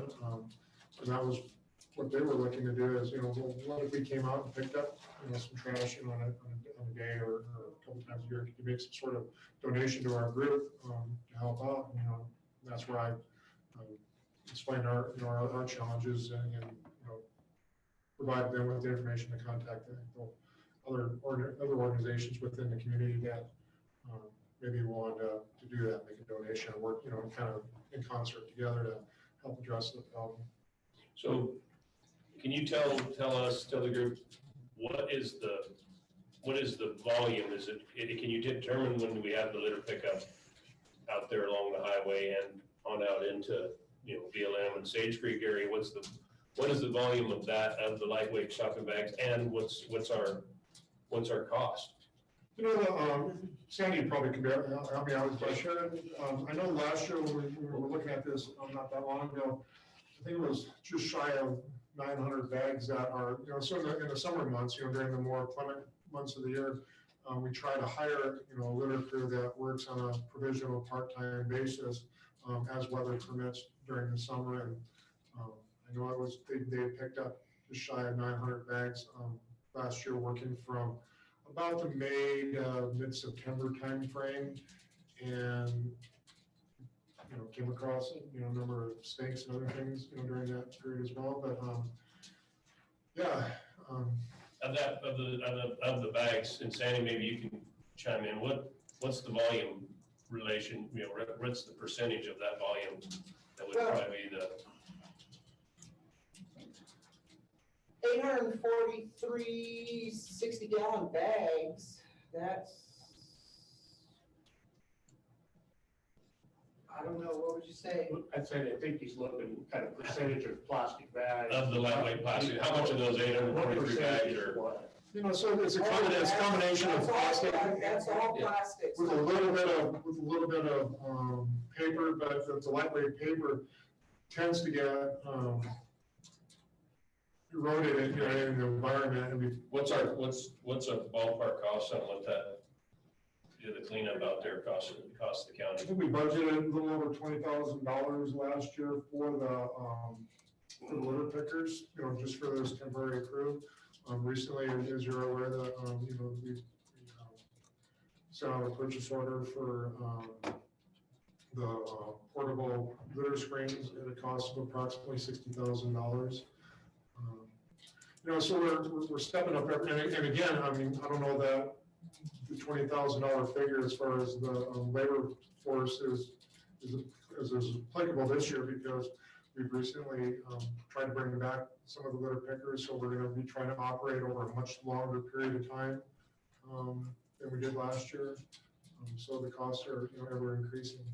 Well, I guess I mean it sure is for the county. It's obviously a cost thing. There's also a aesthetics viewpoint, you know, part playing here, and it's coming. You know, when we've got folks rolling into town, and that's their that's their welcome to Cody, welcome to Park County visual.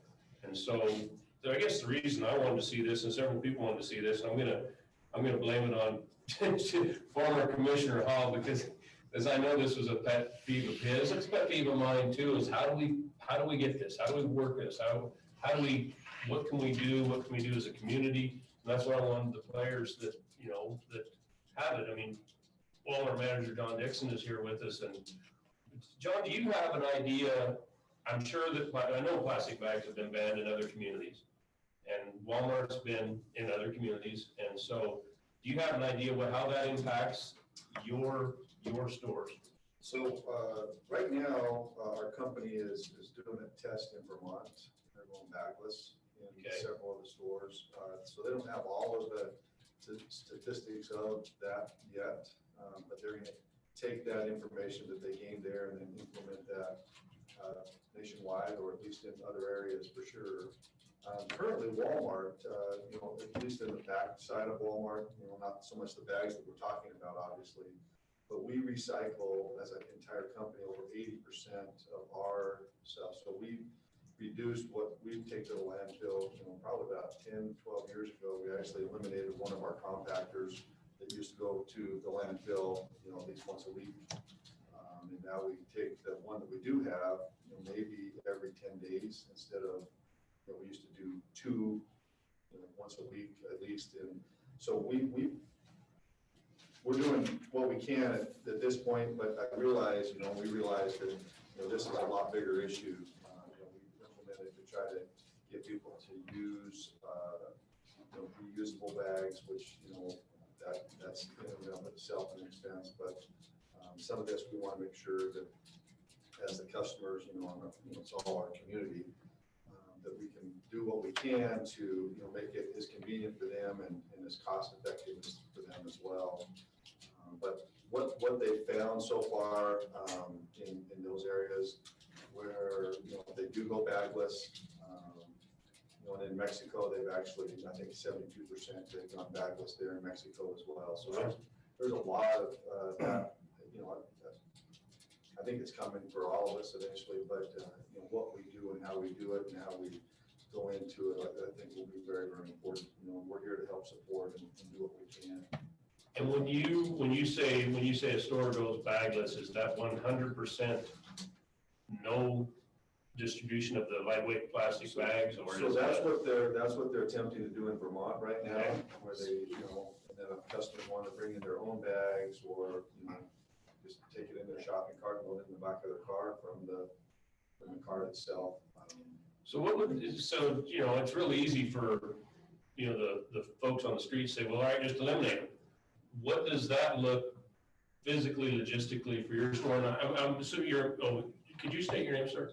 Craig Doty. Okay. I'm the store director for Albertsons. Great, thanks, Craig. What does that look like? I mean, like I say, it's really easy for John Q. Public to say, okay, just quit doing it. What does that look like logistically for your stores? Well, from the customer standpoint, it'll be a very, very big challenge to immediately do it.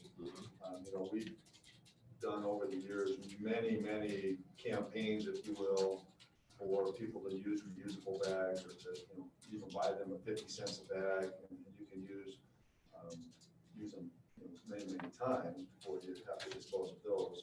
The other one that and I checked with our company, and they say a good reusable bag is about 2.25 mil.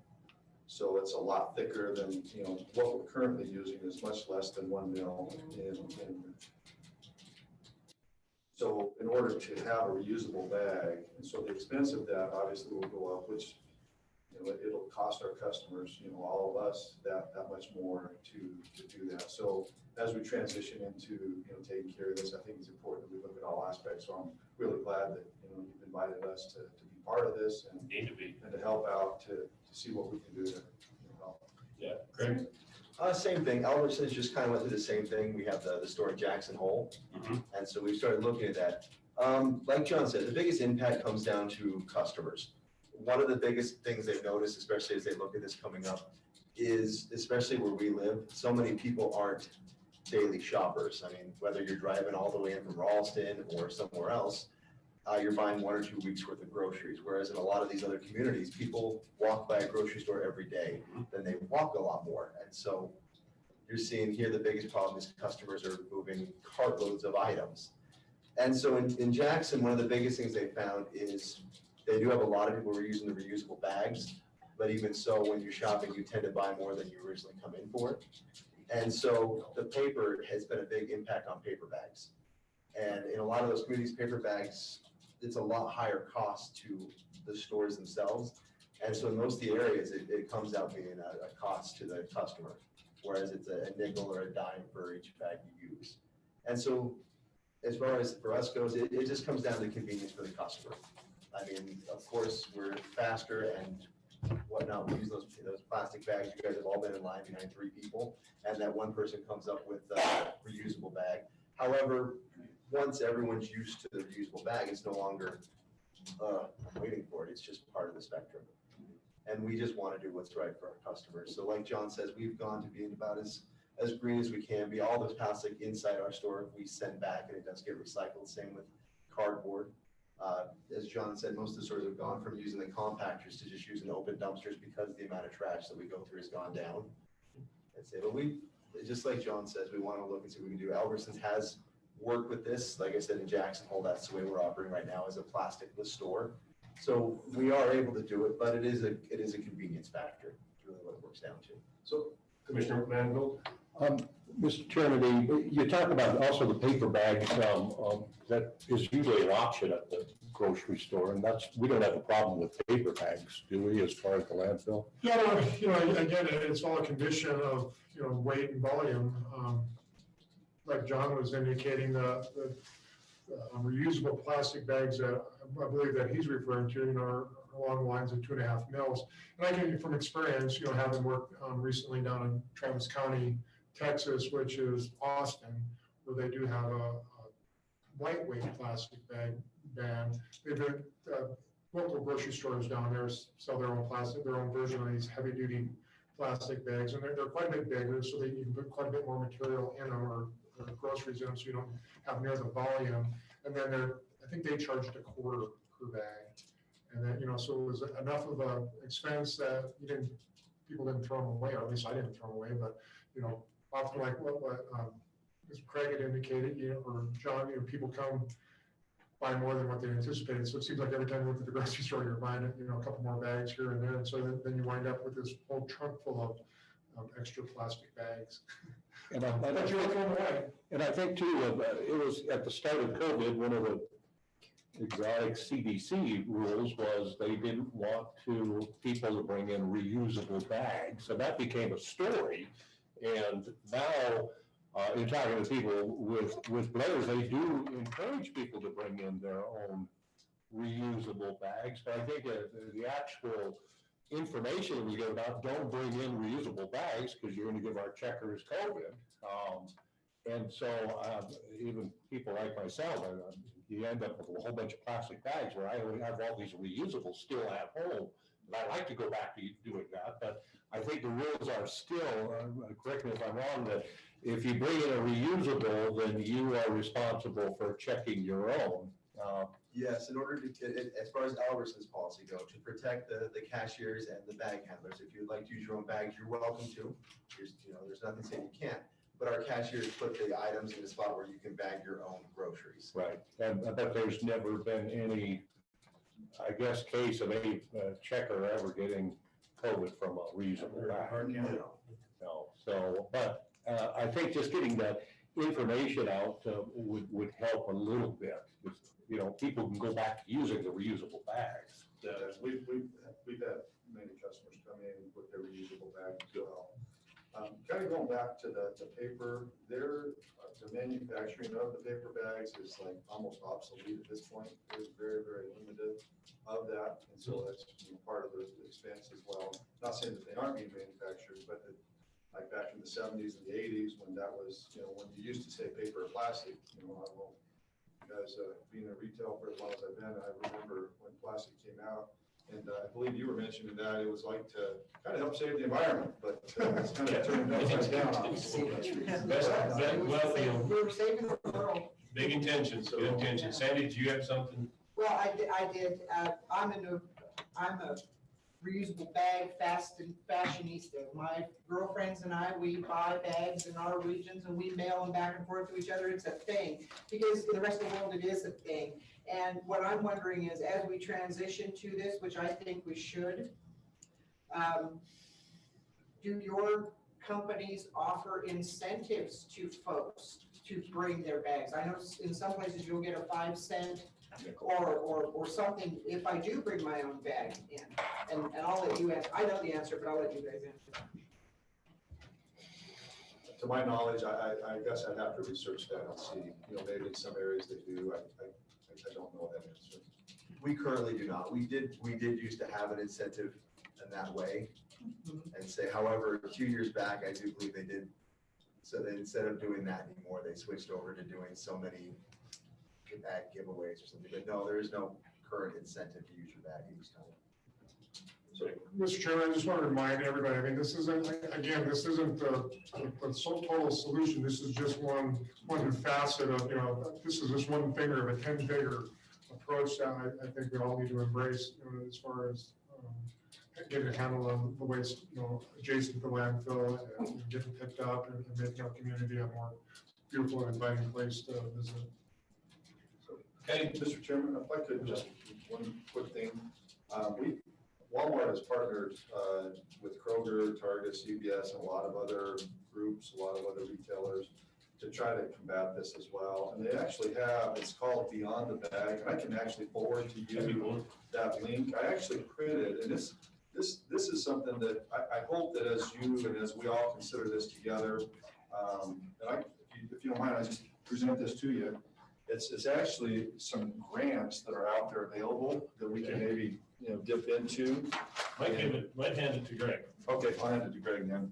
But this is it's a pretty lengthy information, but it does kind of give you an idea of what and then there's like 5 or 6 different types that you can look at, and I can help you. We can apply. We can do some of that stuff. But it's a pretty big commitment for the entire community for us to jump into that. But I think it's a great opportunity, a great program that we could look at. Here's a couple of other little resources of some items that you can take a look at and you can follow up.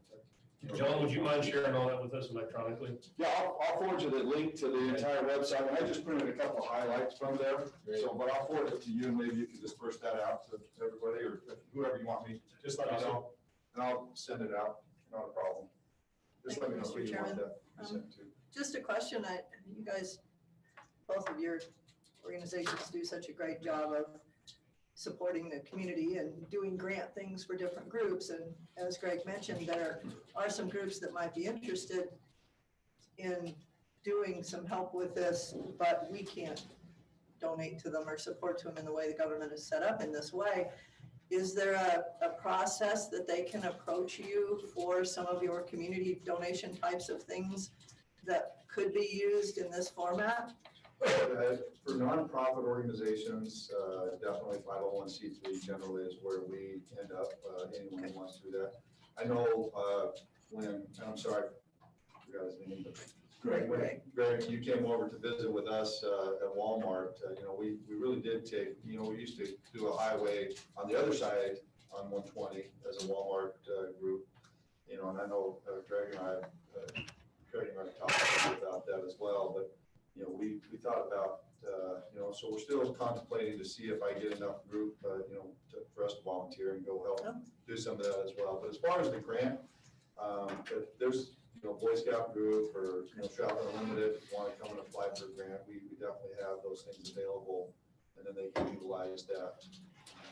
Okay. For some of their education and growth and to do that. So. Kay, do you guys, we got Kay Powell, field manager for BLM here. Do you guys have impact or expense in cleanup out on BLM? Because I know there's a lot of it out there. We have some, most of it that we hear about is coming from Buchanan subdivision.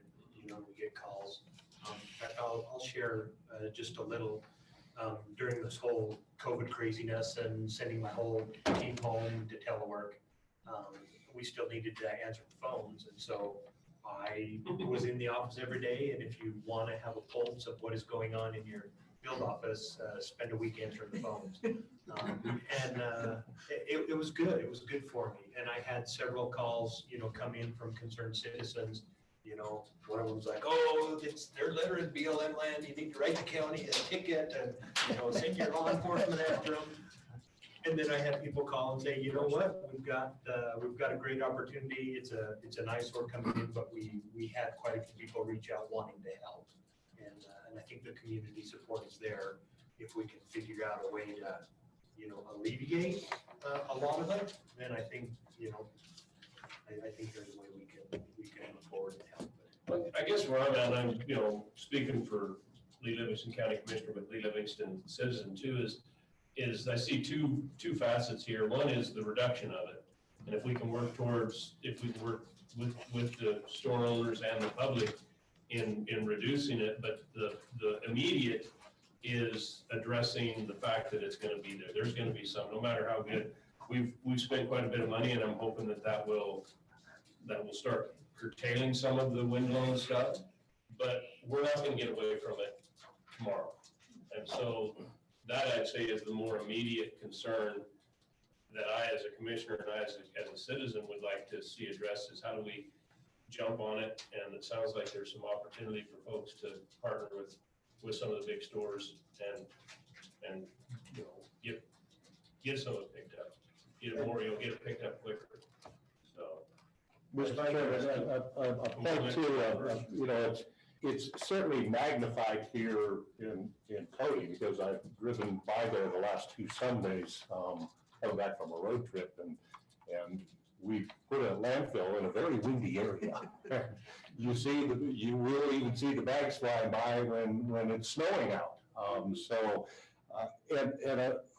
a point of it's not just Walmart and the grocery stores. It's the dollar stores. You go up and down Main Street, they're offering you plastic bags. So, but we're asking maybe just some input from you people who deal with a lot of these plastic bags, and I think your input will be valuable in us coming up with maybe a decision or at least a little bit of a fix that we could have to the problem we have. So we got 5 minutes. I've got a public hearing starting at 11:25. Mr. Hall. Mr. Chairman, Commissioner Emeritus. I have a couple things, and actually I forwarded the whole board a link from some tree hugging place in California. But just real quick, I made some notes last night. And this is a micro problem for Cody in Western Park County, but it's a macro problem for climate. And really what this board and we all should be doing is getting the Cody City Council on board to do this if any action needs to be taken, i.e. taxing them or a regulatory charge is what they tell you to call that. And obviously in Jackson, I mean, there'd be a lot of pushback here because, we're a conservative county and we want the government telling us what to do. But that would save, the BLM can't pick that stuff up all the time because there's Lex there. I mean, they're restricted by that, but I would encourage this board to reach out to the Cody City Council. And I will reach out to the people I know on the Cody City Council and when he gets home, try to get the whole council on board to do that. It'd be unpopular and that most of the things I've read, and I spent 4 hours and a whole bottle of wine on the internet last night, but most places are having a regulatory charge, a service charge, or a tax on them as opposed to banning them. And ultimately, you get the same result, and then you don't have the big brother telling you what to do when you ban it. And usually, it's anywhere from a nickel to a quarter, and they would go to the governing agency, which would be the city, and I guess it would be incumbent upon us and the public, if they were to do that, to use those funds specifically towards that, allow the retailers to receive a cut of it for the inconvenience, et cetera. But just that was my main thing. And I've got a whole car full of cloth bags ever since I mouthed off one day in front of the press. But I think it's worthwhile. And yeah, the landfill's in a wind tunnel. But all over Wyoming, I mean, there's bags, they're just everywhere. Well, my dad cited that landfill Like, probably 40-some years ago when lightweight plastic bags were not a consideration. and just real quick, another thing, China's not taking our recyclables like they used to. That's a big deal, because we were like crushing all this plastic and sending it to them, and they've actually, they have some legislation where they're not allowing plastic bags. They're banning them there. A lot of countries are Ireland, England, Italy, Scotland, Germany, and a ton of them in Africa, of all things.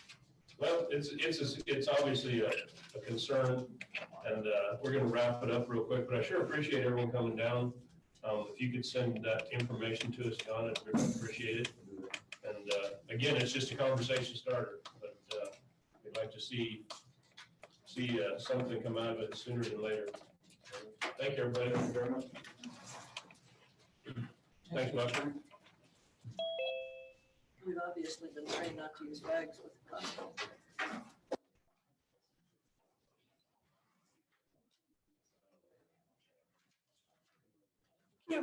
Thanks, and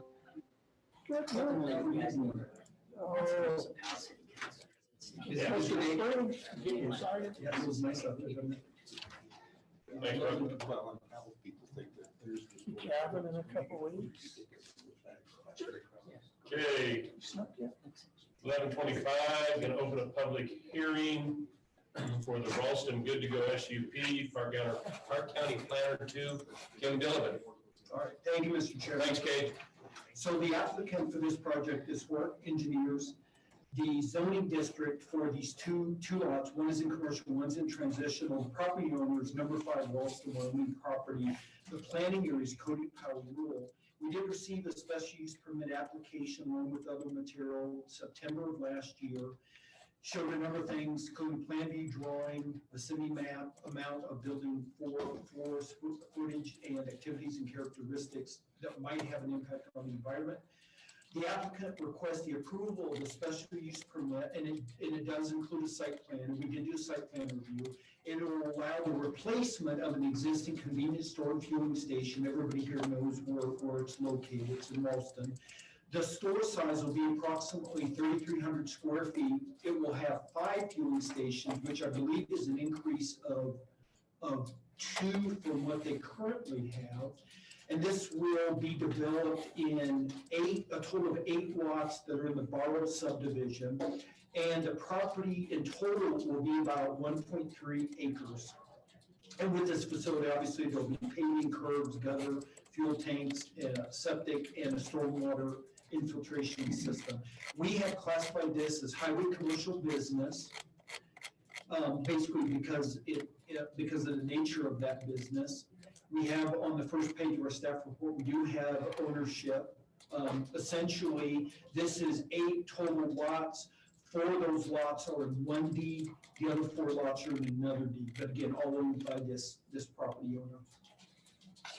And I will say, Mr. Chairman, that when you had a chance to look at this, currently, because there's been an amended plat of this subdivision, lots 18A, 19A, 20A, and 21A will be referred to as Lot A, and lots 14, 15, 16, and 17 will be referred to as Lot B, and all this together will be the site for this proposed facility. The location is 492 Main Street. It is in 492 Main Street and 570 Main Street in Ralston. As I mentioned, Lot 1 or Lot A is one of the lots that is zoned commercially, and Lot B is in transitional. And in the commercial zoning district, this type of use just requires the $50 use permit. However, because Lot B is in transitional zone for this use does require the special use permit, and hence that's why we're here today. And Mr. Chairman, if this SUP is approved, our department's plan is to have that zone, that Lot B and transitional zone automatically change to commercial zoning. In terms of neighboring land use, I won't go into details, but you can see in figure 4 of our staff report, we've identified and shown you a map of some of the neighboring property uses. There's a lot of residential, a lot of commercial, just really a mixture there in Ralston. In terms of site characteristics, I did mention 2 lots on approximately 1.3 acres. Again, currently a convenience store and fueling station. In terms of site history, at the bottom of page 5, Public Works in their letter dated December 5th, they did a really nice review, in our opinion, of the history of that property, and so I won't repeat what you already had a chance to read. In terms of legal notices, this is obviously a public hearing. There was a notice in the Powell Tribune on February 11th and February 23rd, as is required.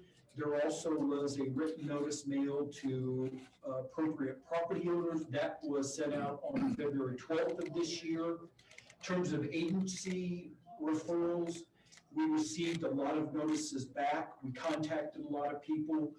We contacted anyone who we thought might have some interest in this. Garden Light Power said they currently provide electricity, will continue to do that. Black Hills Energy said they currently provide gas. They'll be able to continue to do that. YDOT, they responded at least several times, and you had a chance to read those emails. Essentially, well, I guess what I'll say is currently they identified 6 accesses to this property, and they want 3 of those to go away, and they're good with 3 accesses going into this property. Of course, this is along a state highway 14A. I believe they still will ultimately want to receive plans to review after the county, if the county approves this. Northwestern Water said they have a line in the area. They said they can supply water to this. I believe they already are supplying water. Park County Fire District number 1 said they can provide fire protection should they be able to access the property. Property taxes are paid. Game and Fish had no concerns with wildlife. Weed and Pest responded. They said because of the nature of what they're doing, a weed plan will not be required. They do recommend the applicant follow best management practices.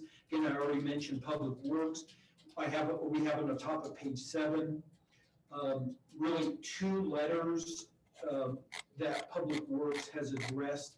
First one dated November 5th. Again, that was the history. Also in that letter, Public Works mentioned some corrections that they would like to see in the plans that were submitted. And in the letter dated February 11th, Public Works summarized their review and they gave approval of the site plan as submitted. Department of Ag, they want to see a food plan packet resubmitted to them before construction, should this be approved. Shoshone Irrigation District said this project will have no impact on their equipment. Evidently, there are all water rights there. Of course, they would like to know should the applicant wish to detach or retain those water rights. Nick Hudson did respond, and he responded concerning the fire extinguishers and the fuel shutoff. And we do have a condition where we recommend one more approval or an okay from Mr. Hudson before it's all said and done. We did receive one public comment from a neighbor, and you had a chance to see that. Planning and Zoning Commission reviewed this on December 15th. They recommended approval with conditions. In terms of compatibility and impacts, I'm on the middle of page 9. I'll just try to summarize, and we looked at this material the last couple of days.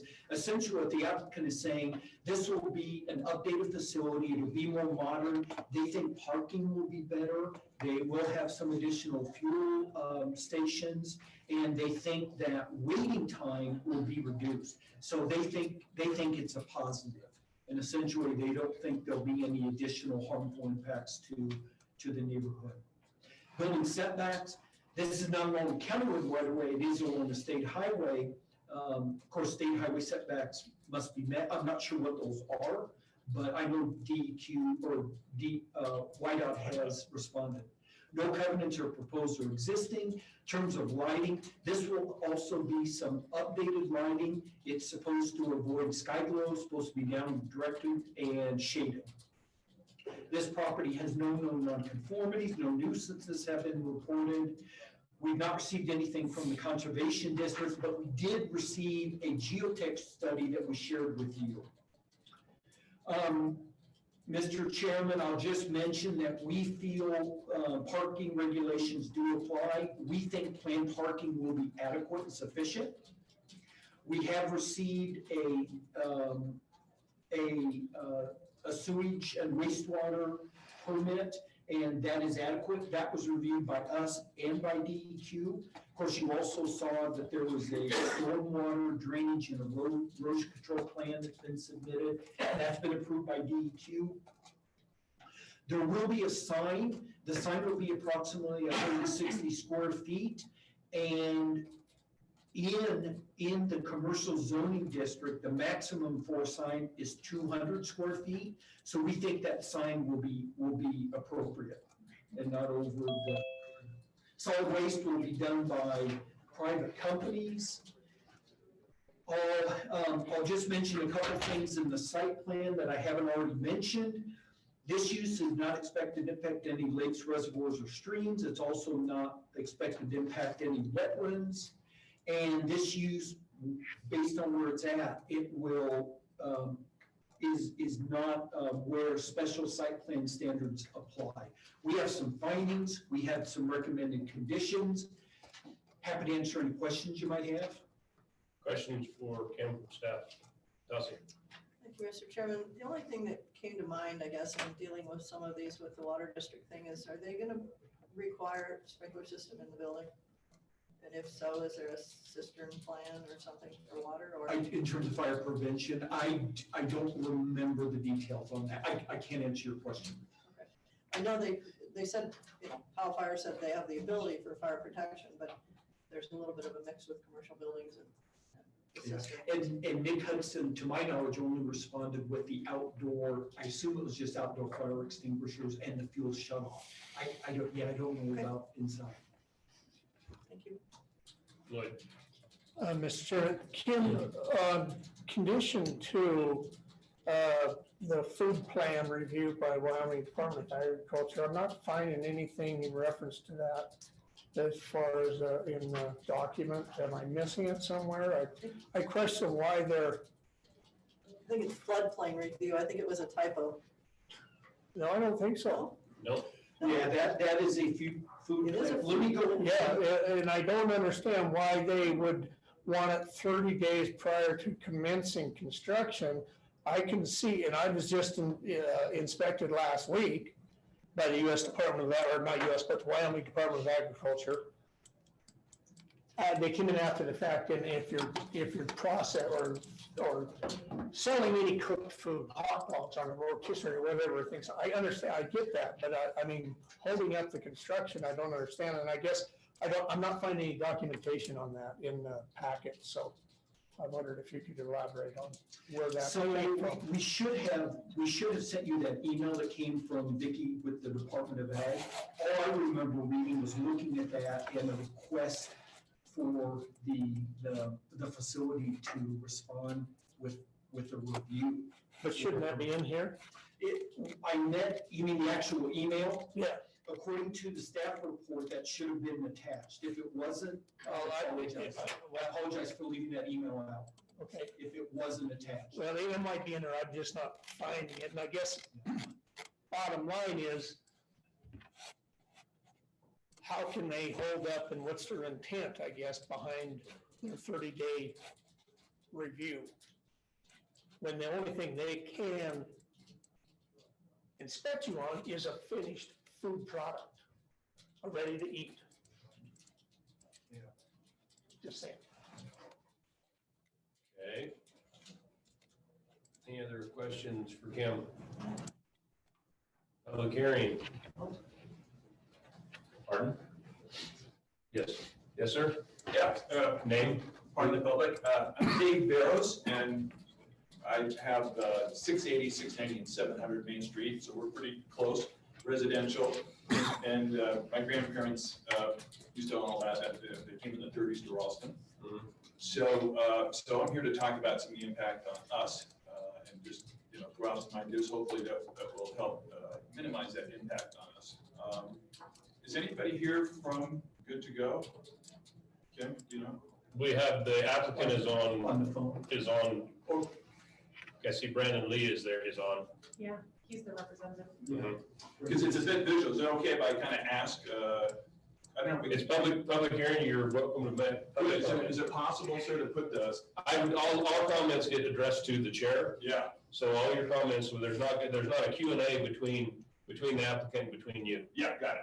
I was just saying, is there any visual I could point to, or I kind of printed it out, but in terms of this. No, we don't have the map. Okay, then I'll point to we have it on our screen. PDF printout then. So a couple of things is, so right now, so we're south of there, we, one of the properties, and maybe two, we actually see, the car lights coming in when people come in. So we get impacted by the lights for sure. So our hope is that they'll be required, I'd like to put that in, that they build some sort of fence there to block all that from the properties just south of there. That would make a big difference. So that's number one. I'd like to put that in there. Number two is the lighting they're going to put in, brand new lighting they're going to put in, I guess, for parking. And it's a bit ambiguous in terms of how they say it. They just say it's going to be appropriate for a parking lot. So that seems like that gives them a lot of wiggle room, and hard to hold them accountable, because we're concerned that these will become very bright and, again, not very attractive for us in our sightlines there. So we'd like to ask them to be more specific about what they're going to do with their lighting. I know, Mr. Chairman, I know they are supposed, they're Downcast yes. and shaded is what I. Yeah, so that's good. And, okay. And then if they don't do that, then what is the process to identify, who do we identify that to if they were to do something different? If we feel it's a nuisance, if we find out about it. So we would just need to address the county, bring it to the county. Yeah. Got it, okay, good. Now, the sign, there's a current sign there. Are they gonna move that sign, or are they adding a second sign? I wasn't clear on that. Mr. Chairman, my understanding is there'll just be the one sign. That's what it was in The actual location, I was trying to find it this morning. To be honest, I don't know exactly where, but my understanding, it will look almost identical to the current sign. Good, okay, so they're just probably gonna move it a little bit south, is probably what they're gonna do. Likely. Okay, got it. And then will they be able to enter the back through the easement, or is it all just those three cutaways you're talking off of Main Street? You mean customers? Or them, or do they plan to use that easement in the back there, or do you think they'll just all be coming off Main Street? My understanding, Mr. Chairman, my understanding is everything will come off of 14A. I don't know of any reason to come off the back. That would be good, because we've had issues with people getting back there in the easement and coming into our property, so we're just hoping that that's. But if they have a legal easement, there's nothing we can do to keep them from using the legal easement. Brian, would you have? Yeah, I think I can comment on that. When we did the alteration of the public alleyway, they got moved to the east side of that property. That was important, and we've had some comments about that, is making sure that remains unrestricted. So it's not like there'd be traffic through there, but there'd be a rollover type curb at the back end of it. So through traffic, it'd be unobstructed, and that has to be maintained as public access. Okay.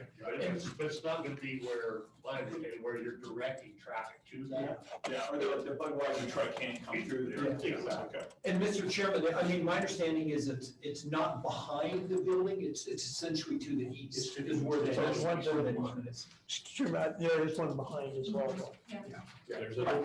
But, yeah. Okay, good. And again, it's hard because these printouts on the PDF, they don't really blow up very well. So this is, A and B here. And so in the middle, they refer to this, I guess that's the new store, the 3,300 feet. And what you made a great point of, like, what are they doing with the food? So is it going to be a restaurant at all? Or No, Mr. Chair, my understanding is everything will essentially be pre-packaged. And in regard to heating, my understanding is only microwave or microwaves. There's no, well, reading their application report, I do not see an application for a restaurant. Correct. Good, so the only thing you can do is microwave those. We have hot dogs on the roller wheels. Mr. Chair, Yes. two things. One, there is an alley behind Yes, this there is. property, and that is public access at any time. And two, we very specifically asked them if they were going to have a kitchen, because generally when gas stations have kitchens, they have a lot of grease produced as part of their waste, and that would require their septic system to have a grease interceptor. And they were very clear that they will not have that as part of this use, so. Good, thank you. Okay, so back to this, so the 3,300 feet is in the middle here, and I'm assuming then that they're just gonna add these two other stalls up kind of near their current three, which would be, I guess, north? So, Mr. Chairman, if I may, from the store to the east will be a island, a fuel station with 3 pumps. To the west, there'll be a fuel station with 2 pumps. So it'll be the pumps will be surrounding the 3,300 feet, one on each side. Got it. Correct. Okay. And the parking lights, do you know if they're on both sides or just on what side are they on of that building? I don't know, Mr. Chairman, I don't know those details. They should be in the plan, in the design, and I would assume you'd have lights on both. It would make sense to have lights on both sides. I think they said they were adding 4 lighting poles or whatever. I don't know if that's 2 on each or 4 to one spot. I just want to know so it's, proximity to us.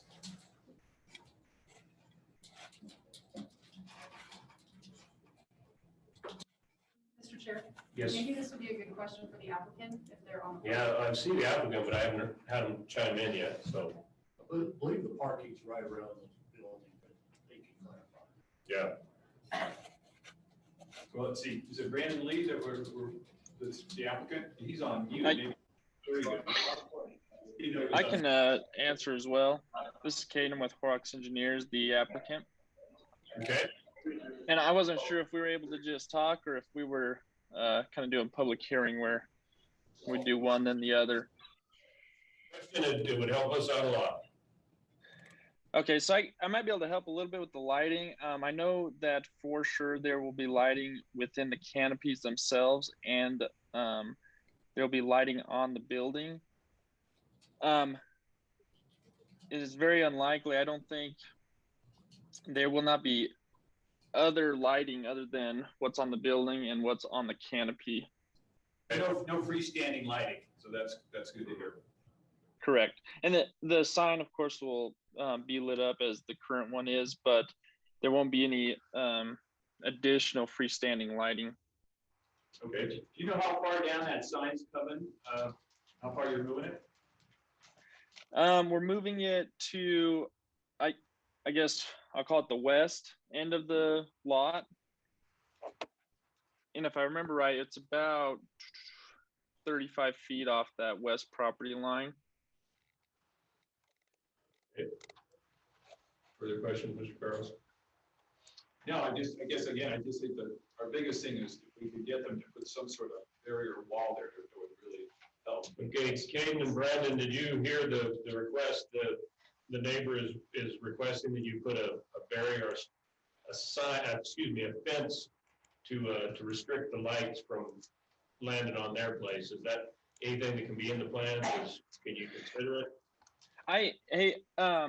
I missed the very beginning when you said where you were located relative to the site. Yes, you would call me west there. Yeah, so I've got 3 lots kind of just directly west of you. And the neighbor's concern is the headlights shining, all times of night onto their property as they pull into the facility. Gotcha. And so you're just looking for some way to mitigate so the headlights aren't coming through. Is there anything specific you're looking for on height, like a 6-foot fence, 8 foot? I guess 8. If you could go 8, that would be awesome. You can go that high. Okay, I know that Brandon, he's the owner's representative, but that's something that we can definitely look into. Well, thank you. Okay, I see Brandon might be trying to talk. Yeah, I just echo what Caden said. We'll explore it, and if there's a way we could exchange some contact information with the individual who has those concerns, we can have a further conversation with them. Okay. Mr. Chair. Joy? The only thing I would ask about the fence would be along the highway. I'm not sure how far out towards the highway that might come. We don't need it, actually, we don't need it out that part of the highway. It's more because our angle is a little more in. Yeah, so we don't need it out near the highway at all. Okay, so I guess I'll talk to you guys later. Thank you. Yeah, that'd be great.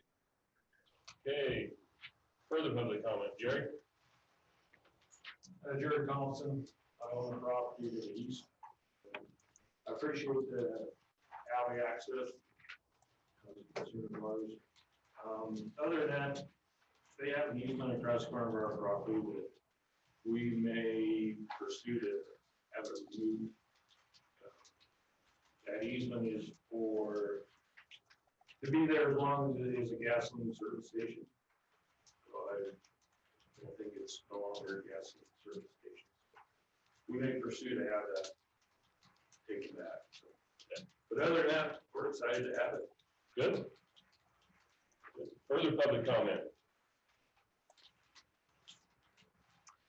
Mr. Chairman, I move we close the public hearing. Second. Moved and seconded to close the public hearing. Further discussion, all those in favor? Aye. Okay. What's your pleasure, board?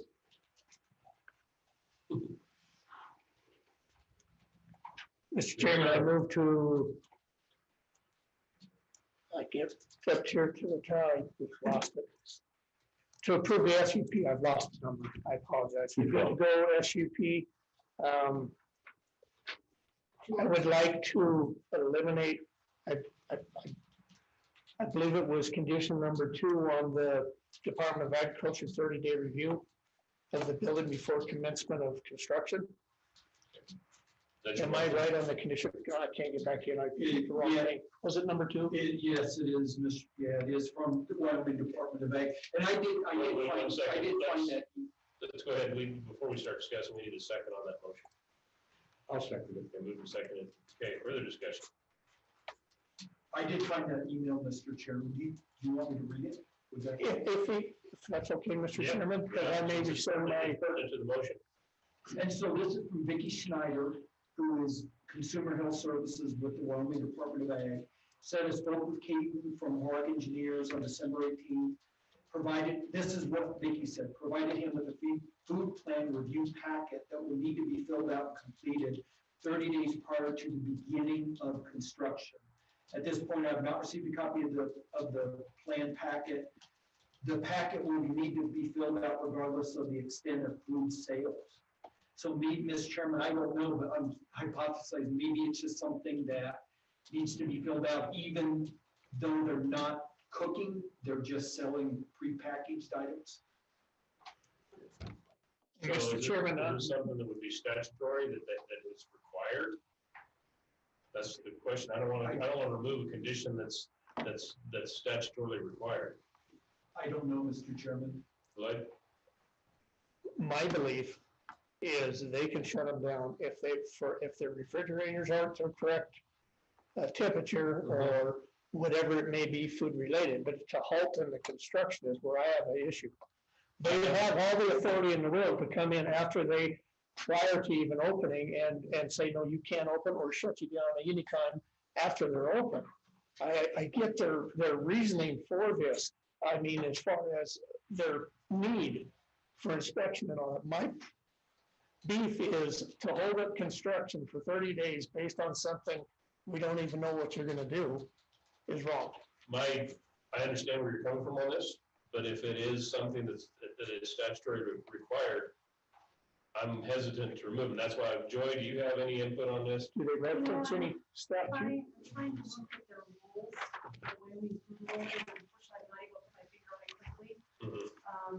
But Typically when we get requests like this from agencies, we put a condition for your consideration. It doesn't mean it's a requirement for you to do it. Sometimes we've even just generalized these conditions to say that the applicant shall comply with all requirements of other state, local, federal agencies, and then just kind of blanket it like that. They don't need to do it before construction, but they're on the hook for meeting all the rules otherwise. That's something else we can do to generalize it. And Mr. Chairman, one more thing, I don't remember seeing this package, so I don't know how big it is, but perhaps the applicant is willing to comply. Any comments from the applicant or the applicant's representative?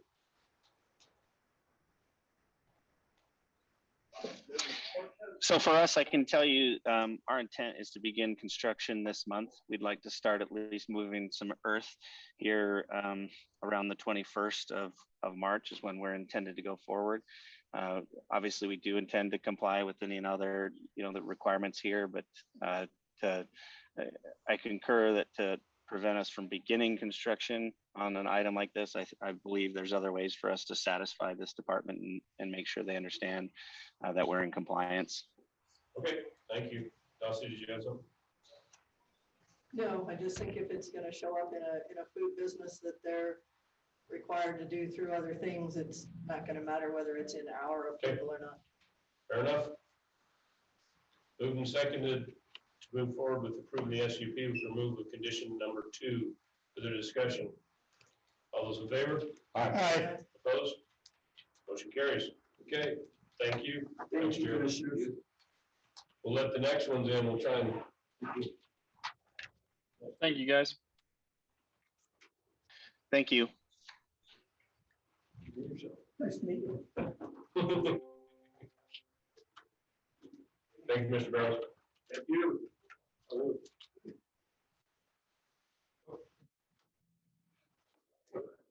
The sheriff out there. You're next. Am I? Sheriff is next. Wow, thank you. Landfill, sheriff, sound the same. Same thing. We house the same stuff they would. Yeah. On camera, live. Up next, Park County Sheriff Scott Stewart approved to replace Park County Sheriff's staff. Thanks, Chairman, board.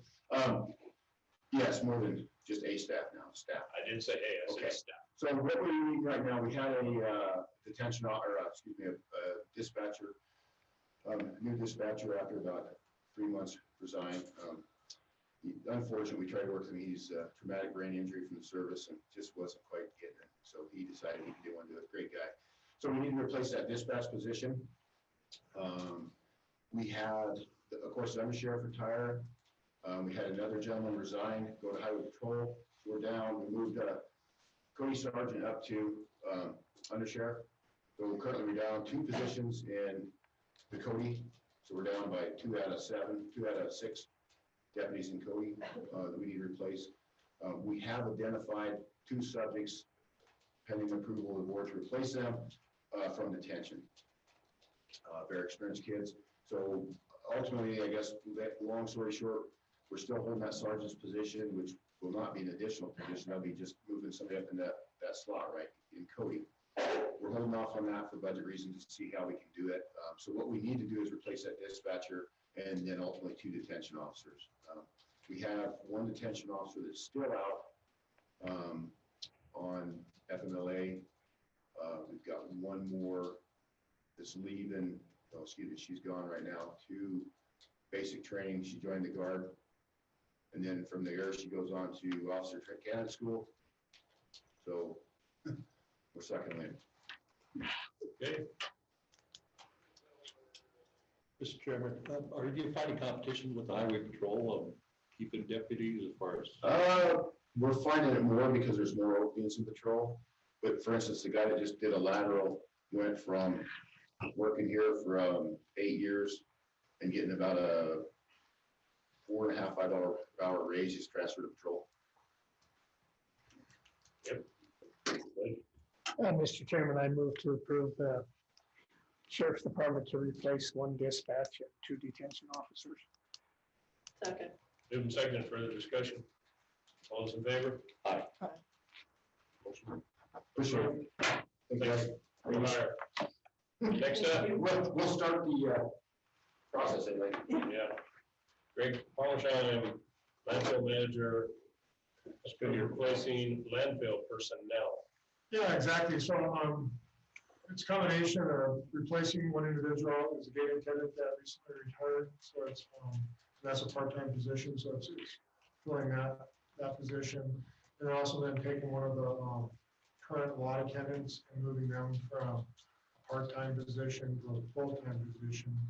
The reason for that is, traditionally the lot attendants work primarily at the Cody landfill, but we'd like to expand their duties to not only include litter pickup and things, maintenance, things like that at the Cody landfill, but also the Clark landfill and the Paul landfill. We also have seen some other problems as well. And just their ability to be there on a more permanent, regular basis to help not only with those activities, but also manage the temporary litter pickers when we do get them. Mr. Chairman, I would move that we allow the hiring of part-time gate position and the move from half-time to full-time position. Second. Second, and further discussion. All those in favor? Aye. Motion approved. Thank you. Thanks, Greg. Appreciate it. Oh, look at that. Way to bring us back to lunch. I'm hungry. I was like, oh. Yay.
Good afternoon, John. Good afternoon. How you doing? Chairman, I'm good. How are you? So you've been here before? I have. It's been a long time since I've been in the basement.